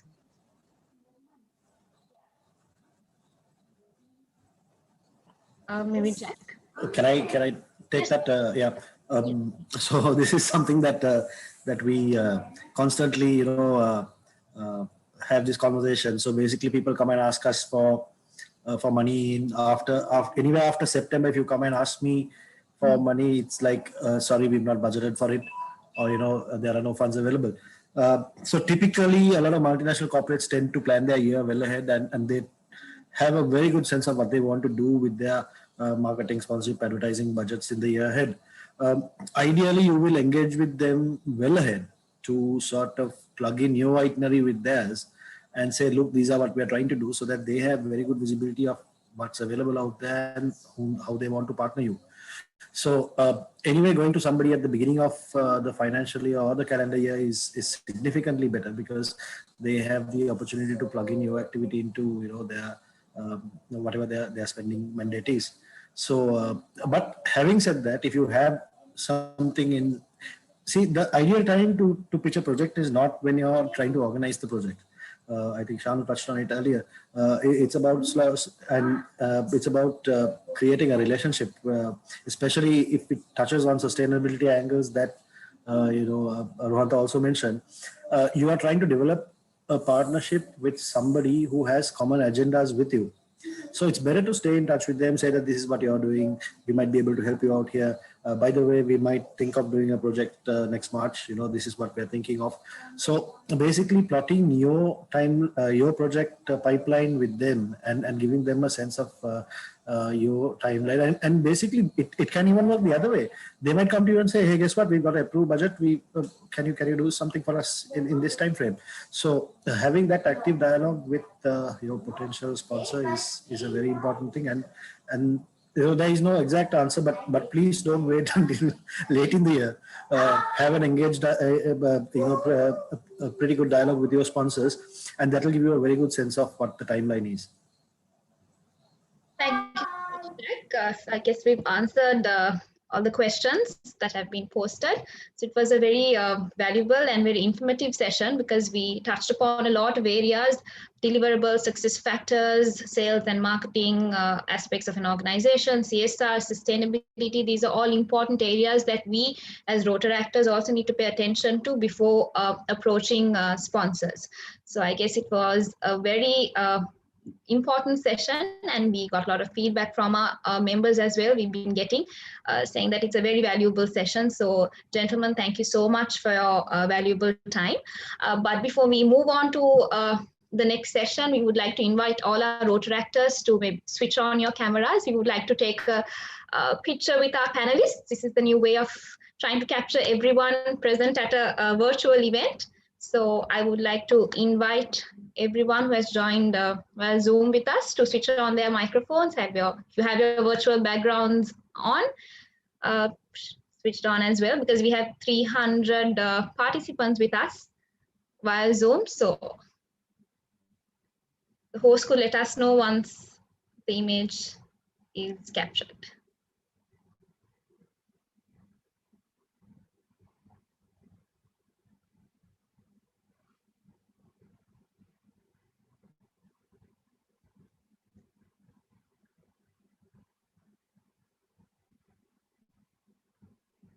I hope we're good to go and we could move on to the next session. But once again, a big thank you goes out to our panelists for their precious time shared with us this evening.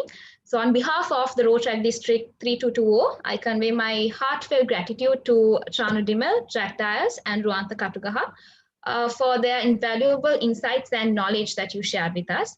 I'm sure each and every Rotaractor who was present at this session would benefit quite a lot, and they'll put in a lot of more thinking into their project proposals and will try their very best to see how they could somehow capture all these points that were discussed to be able to have a greater impact in society. And on the note of gratitude, as we strive as one to do our best in the right way, the discussion on sponsorship etiquette comes to a successful close. So thank you so much, gentlemen, for joining with us this evening. And straight after a very successful session on sponsorship etiquette, I believe it's our responsibility as Rotaract District 3220 to convey our gratitude to the sponsors of the 30th Rotaract District Conference. A big thank you and a shout out goes out to our sponsors this evening, Commercial Leasing, HNB and Red Bull. Thank you very much for partnering up with us at this 30th Rotaract District Conference. We appreciate your support. A movement such as Rotaract needs the support of the organizations. So together we can all get together and create that bigger impact in the society. So thank you so much. And now it's time to show our gratitude to our sponsors.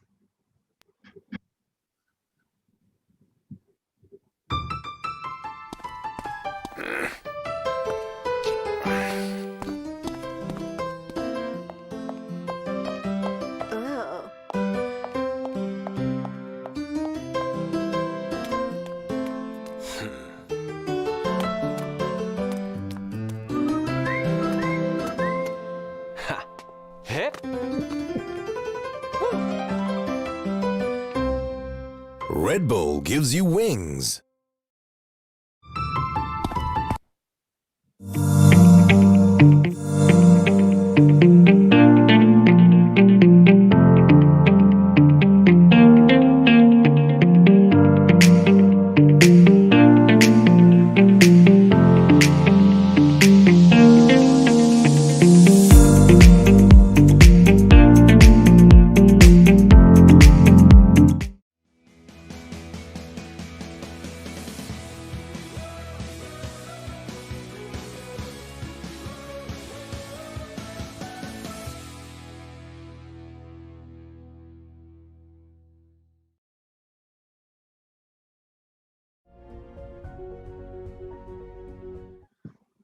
All right, so initially at the start, all our Rotaractors, they were supposed to get on our toes a little bit and move to the beat, but due to a technical glitch, we couldn't get our Rotaractors on board, but now they've joined us.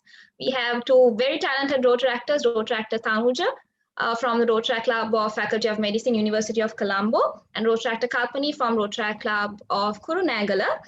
I'm sure they are quite ready to entertain all of us from the comfort of our homes. So the virtual flow is all yours. Okay, thanks, Leo. Hi, everyone. Hi. Hi, everyone.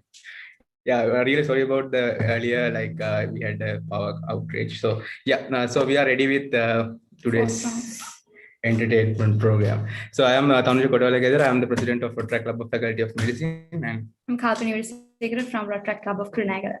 Okay. Tanuja, before you start, I would like to invite all the Rotaractors to switch on their cameras, join in and enjoy the moment. So please switch on your cameras and enjoy. Okay, thank you very much. Okay, Hari. So, No.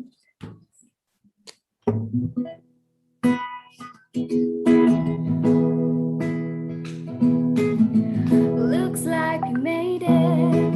Look how far we come, oh baby. Made it to the long way.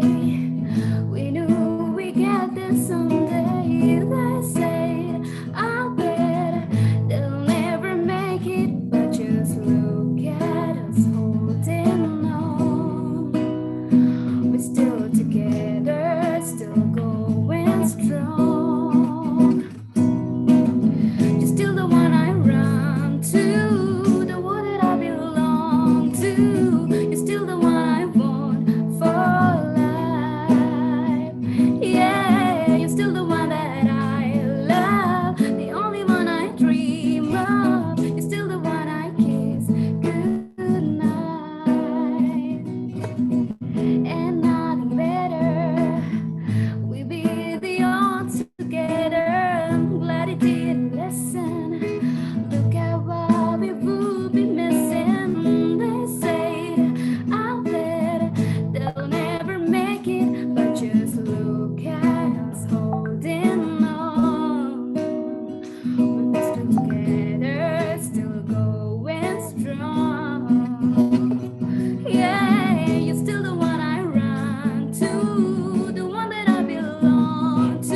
So moving on to the next song. Actually, so this is called Scarborough Fair. Yeah. So this is the artist. Simon and Garfunkel. Actually, so this is yeah. Let's move on to the song. That's better.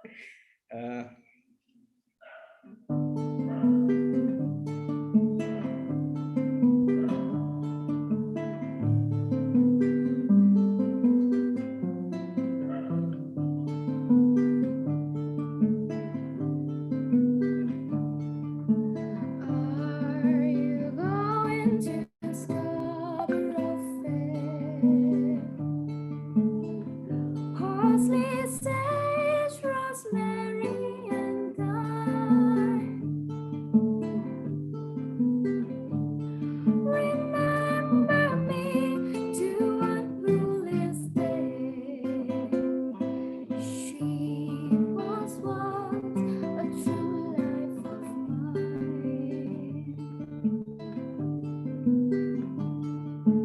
Tell her to make me a Pembrokeshire. Parsley, sage, rosemary, and thyme.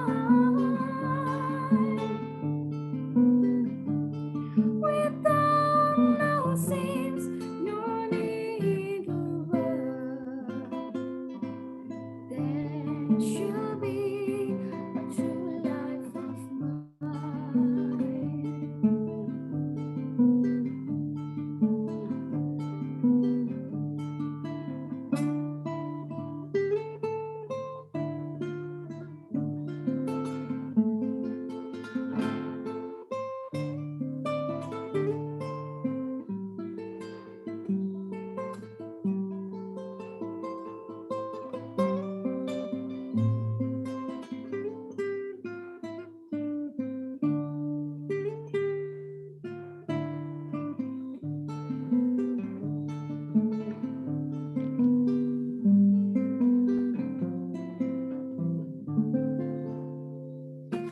Okay, that is it.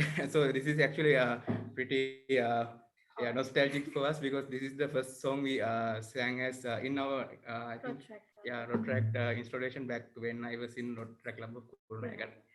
Yeah. So moving on, I'm keeping away the big guitar. So this is called ukulele, and this belongs to Kalpani, but Chitu. Anyway, I don't know so how to play it. yeah, I'm. This is my quarantine skills, let's say.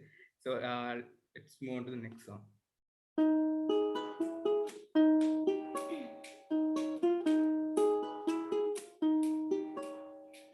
Havana, oh na na, how my heart is in Havana, oh na na na. You took me back to Switzerland, oh na na na. All of my heart is in Havana. There's something about his manners, oh na. Do it, copy the stuff you do it. He's so dance girls, I can do it.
Yeah. So let's move on to the last song. Lot of songs. It's a lot of songs. Is it? Yeah.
Okay, thank you guys. Guys tolerating us.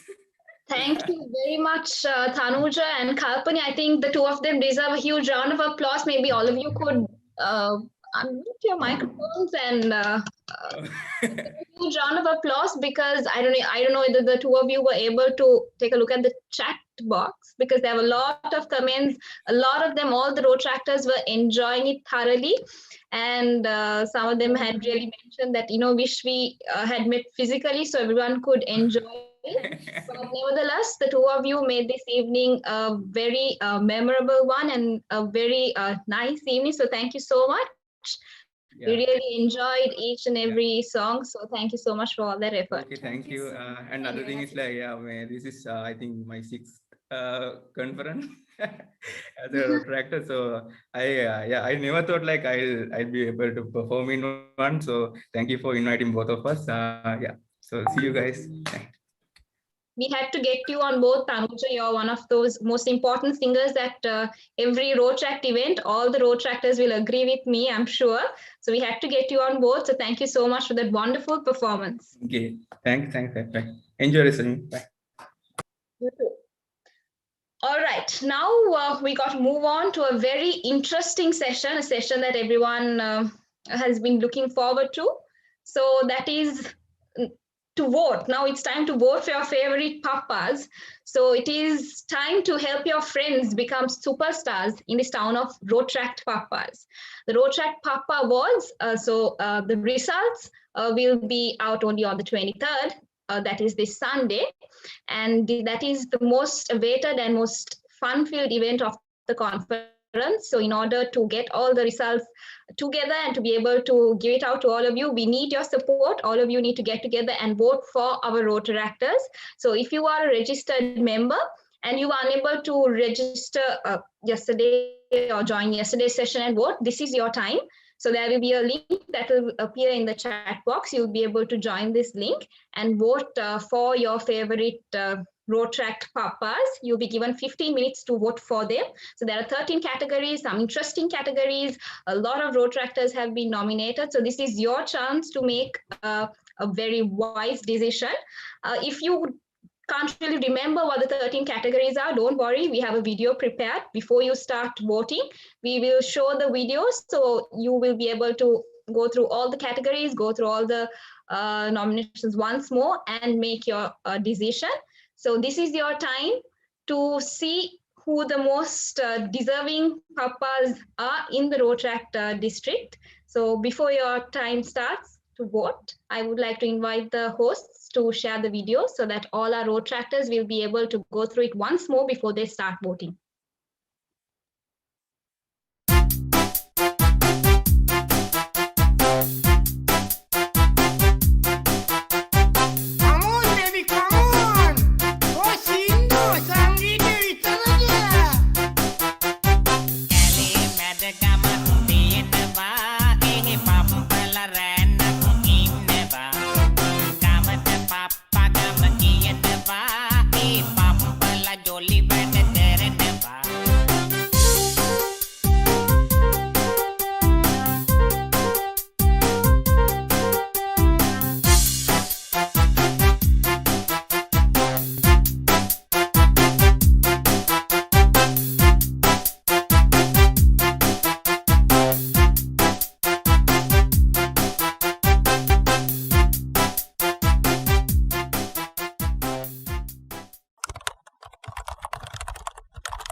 Okay, so all of you will, once you log into this link, once you click on the link and you enter the voting platform, there'll be auto refreshing codes. You have to make sure to enter this code to be able to vote. And don't forget to vote for each and every category. It's important that you vote because every vote matters, every vote counts. So once the screen starts appearing, you will see the different codes. So your time starts now. You can now start logging in to this link and you can start entering the code. Make sure to take a look at the screen on and off because the code will be changing every 3 to 5 minutes. And those of you joining from YouTube, kindly know that there is a 25-second lag. Don't worry, the code will appear. Make sure you enter the correct code for you to be able to vote.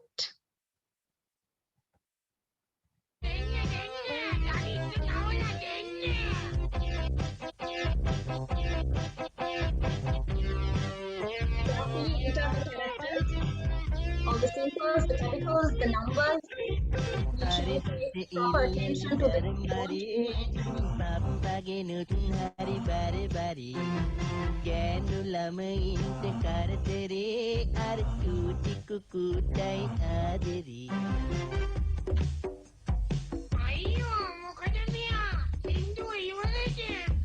Ani, iwarai kiela itu ada. Iwarane, tawati enoa. Ikin kone ni. Oye.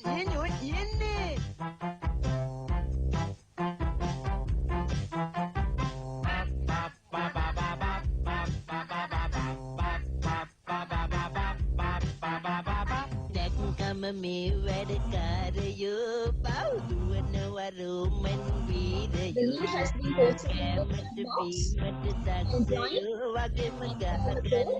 Pay attention to the screen because the code keeps changing. Pay careful attention. Enter the correct code and vote for your favorite papas for this certain category.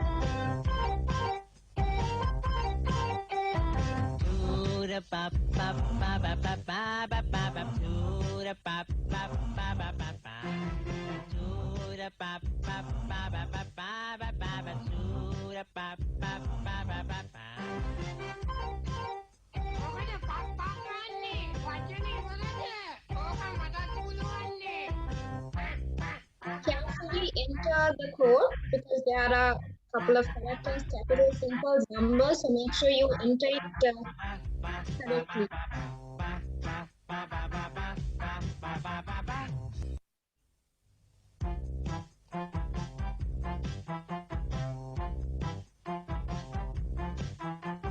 Come on, baby, come on. Go Sindhu, sangi davita aja. Kali medagamak inawa, papala renak inawa. Gamat papa gamak inawa, papala jolly medaganawa. It seems like quite a few of you are having an issue with the code. We'll quickly take a look at it and see what we could do about it. If you could give us a few seconds. The team is looking into it.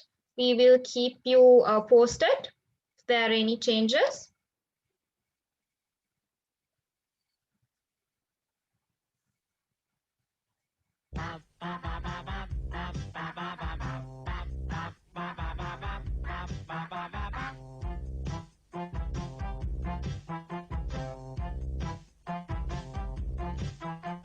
Please bear with us as we check the validity of the code once more. The team is looking into it and you'll be able to vote shortly.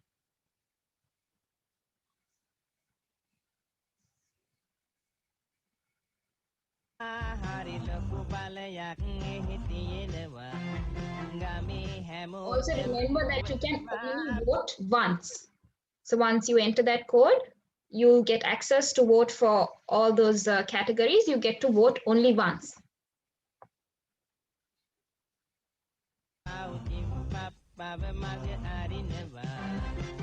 The code has been changed again, so pay careful attention to the new code and enter the correct characters to be able to vote for your favorite papas.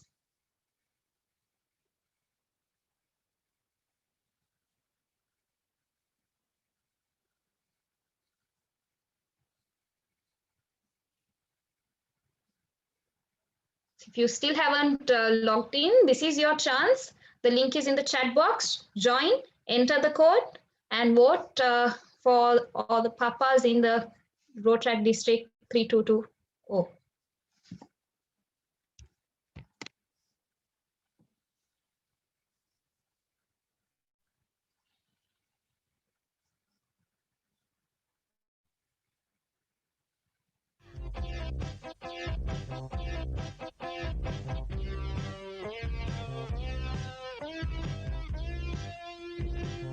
Also, kindly keep in mind that you can vote only once. So you can use the code, log in, vote, and that will be it. You cannot log in again, enter another code and vote. So it's only once. If you have voted yesterday, you would not be able to vote today. So those of you who did not vote yesterday, you can vote today. So make sure you log in only once to vote for your favorite Rotaract.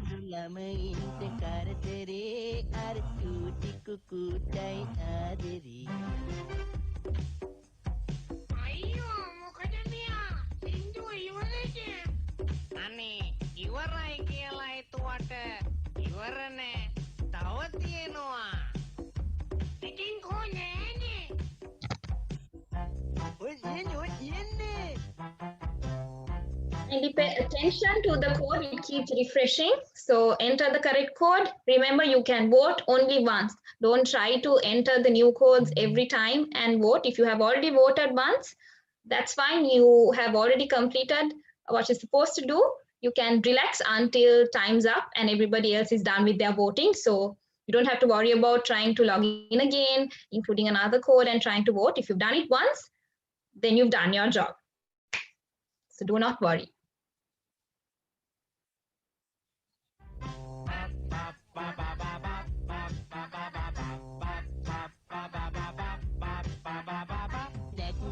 Me වැඩ කාරයෝ පවුදුවනවා Roman වීරයෝ කෑමට බීමට දක්ෂයෝ වගේම ගහගන්නත් හරි සූරයෝ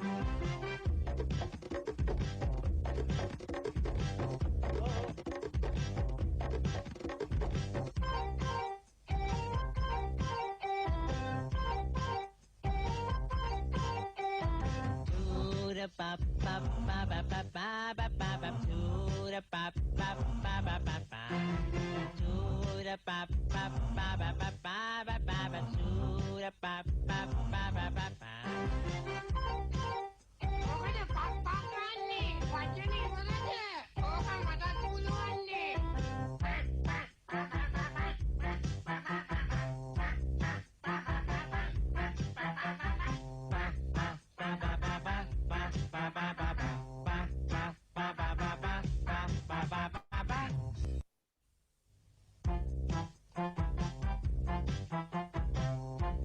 We have 7 more minutes left. If you still haven't joined and voted for your favorite Rotaract papas, here's the chance for you to do so. But if you have already done it, don't worry, sit back and relax. You don't have to vote again. But if you haven't, please do join, enter the correct code and keep voting because every vote matters. It's important. If you want to support your Rotaract friend, if you want to support your club, this is the chance to do so. Quickly log in, quickly enter the code, quickly vote for all the Rotaract papas in each of those categories. And then you can sit back and relax. And the results will be shared on the 23rd, this Sunday. Come on baby come on go සින්දු සංගීත විතරද කැලේ මැද ගමක් තියෙනවා එහි පප්පල රැන්නක් ඉන්නවා ගමට පප්පා ගම කියනවා ඒ පප්පල ජොලි වැඩ කරනවා මොකද බලාගෙන ඉන්නේ කච්චි මේකදලා මාත් එක කියමු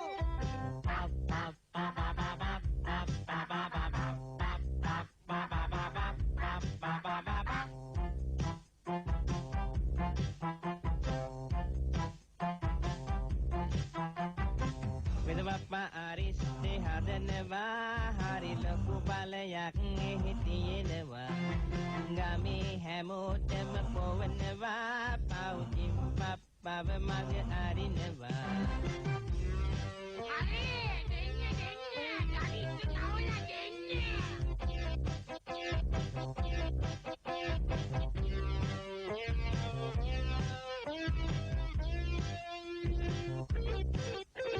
So while all the remaining Rotaractors keep voting, I would like to remind all of you that we have 2 more days left. It's a 4-day conference. So we are almost done with the second day. Yesterday we had a very inspirational session. If all of you joined us, it was quite an inspirational session, very interesting. We had quite a few exciting sessions as well. And today, I'm sure most of the Rotaractors who joined learned quite a lot about sponsorship etiquette. Maybe you learned what you were doing wrong all this time. Maybe you learned what you should be doing right the next time. So we hope that all Rotaractors, all clubs will take these points into consideration and do a better job at approaching sponsored for your next project. So tomorrow also we have an interesting lineup. So there are two sessions happening, one in the morning and one in the afternoon. So there will be a session done by our district Rotaract representative nominee, Rotarian Rotaractor Ahmad Hussain. There is a session done by him, and it will be followed by an educational session on how Rotary will be shaped in future, which is quite important for all Rotaractors to know how Rotary will be functioning, what they'll be doing differently, how we could be a part of it, how Rotaractors and Rotarians could work together.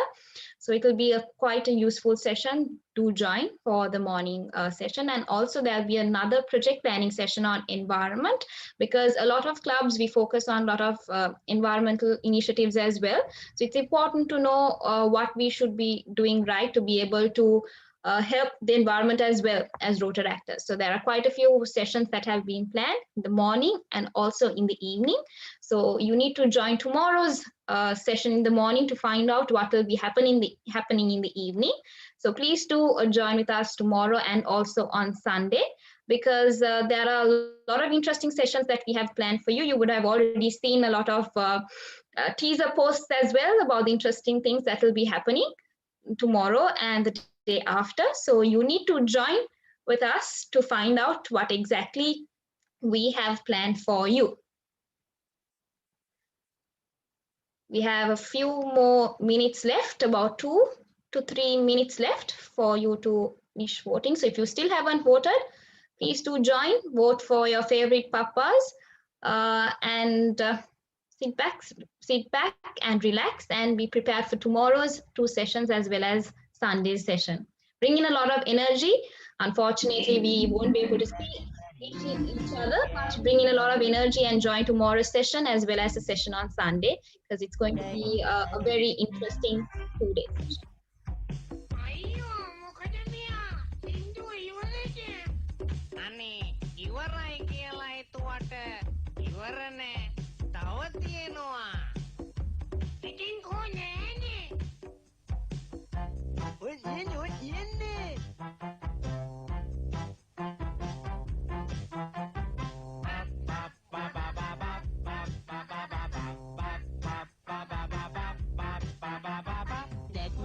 Me වැඩ කාරයෝ පවුදුවනවා Roman වීරයෝ කෑමට බීමට දක්ෂයෝ වගේම ගහගන්නත් හරි සූරයෝ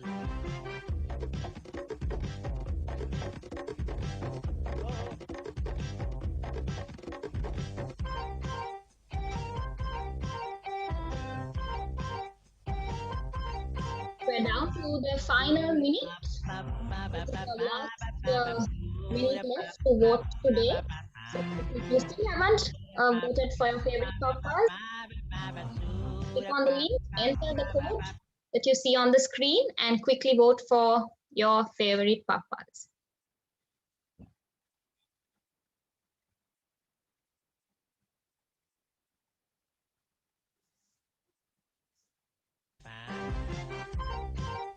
මොකද පප්පා ගන්නේ?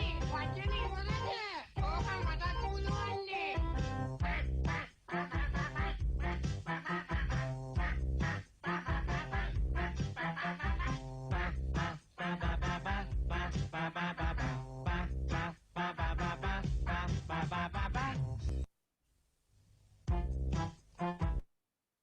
All right, time's up for today. So if you were unable to vote now, don't worry. There'll be 2 more chances for you to vote, one tomorrow and one on Sunday as well. So please stay tuned, join with us tomorrow and on Sunday to be able to vote for your favorite papas. So good luck to all the nominees and may the best papas win. So as day 2 of the 30th Rotaract District Conference concludes, we once again invite everyone to join with us tomorrow because we have an interesting, quite a few interesting sessions lined up, and invite all your members to join with us either via Zoom or YouTube, and do share all your interesting moments with us as well. And if you haven't answered the Instagram poll, quickly visit the district conference Instagram page and answer, because there are quite a few exciting prizes that we have prepared for you. So this is your chance to quickly go, and if you weren't able to even pay proper attention, it's okay, take a guess, go answer those questions and give it a try.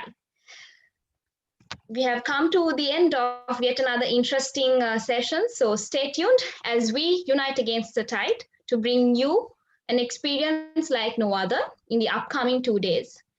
I'm Protractor Shehani Dio, your host for the evening, signing off. Good night and stay safe.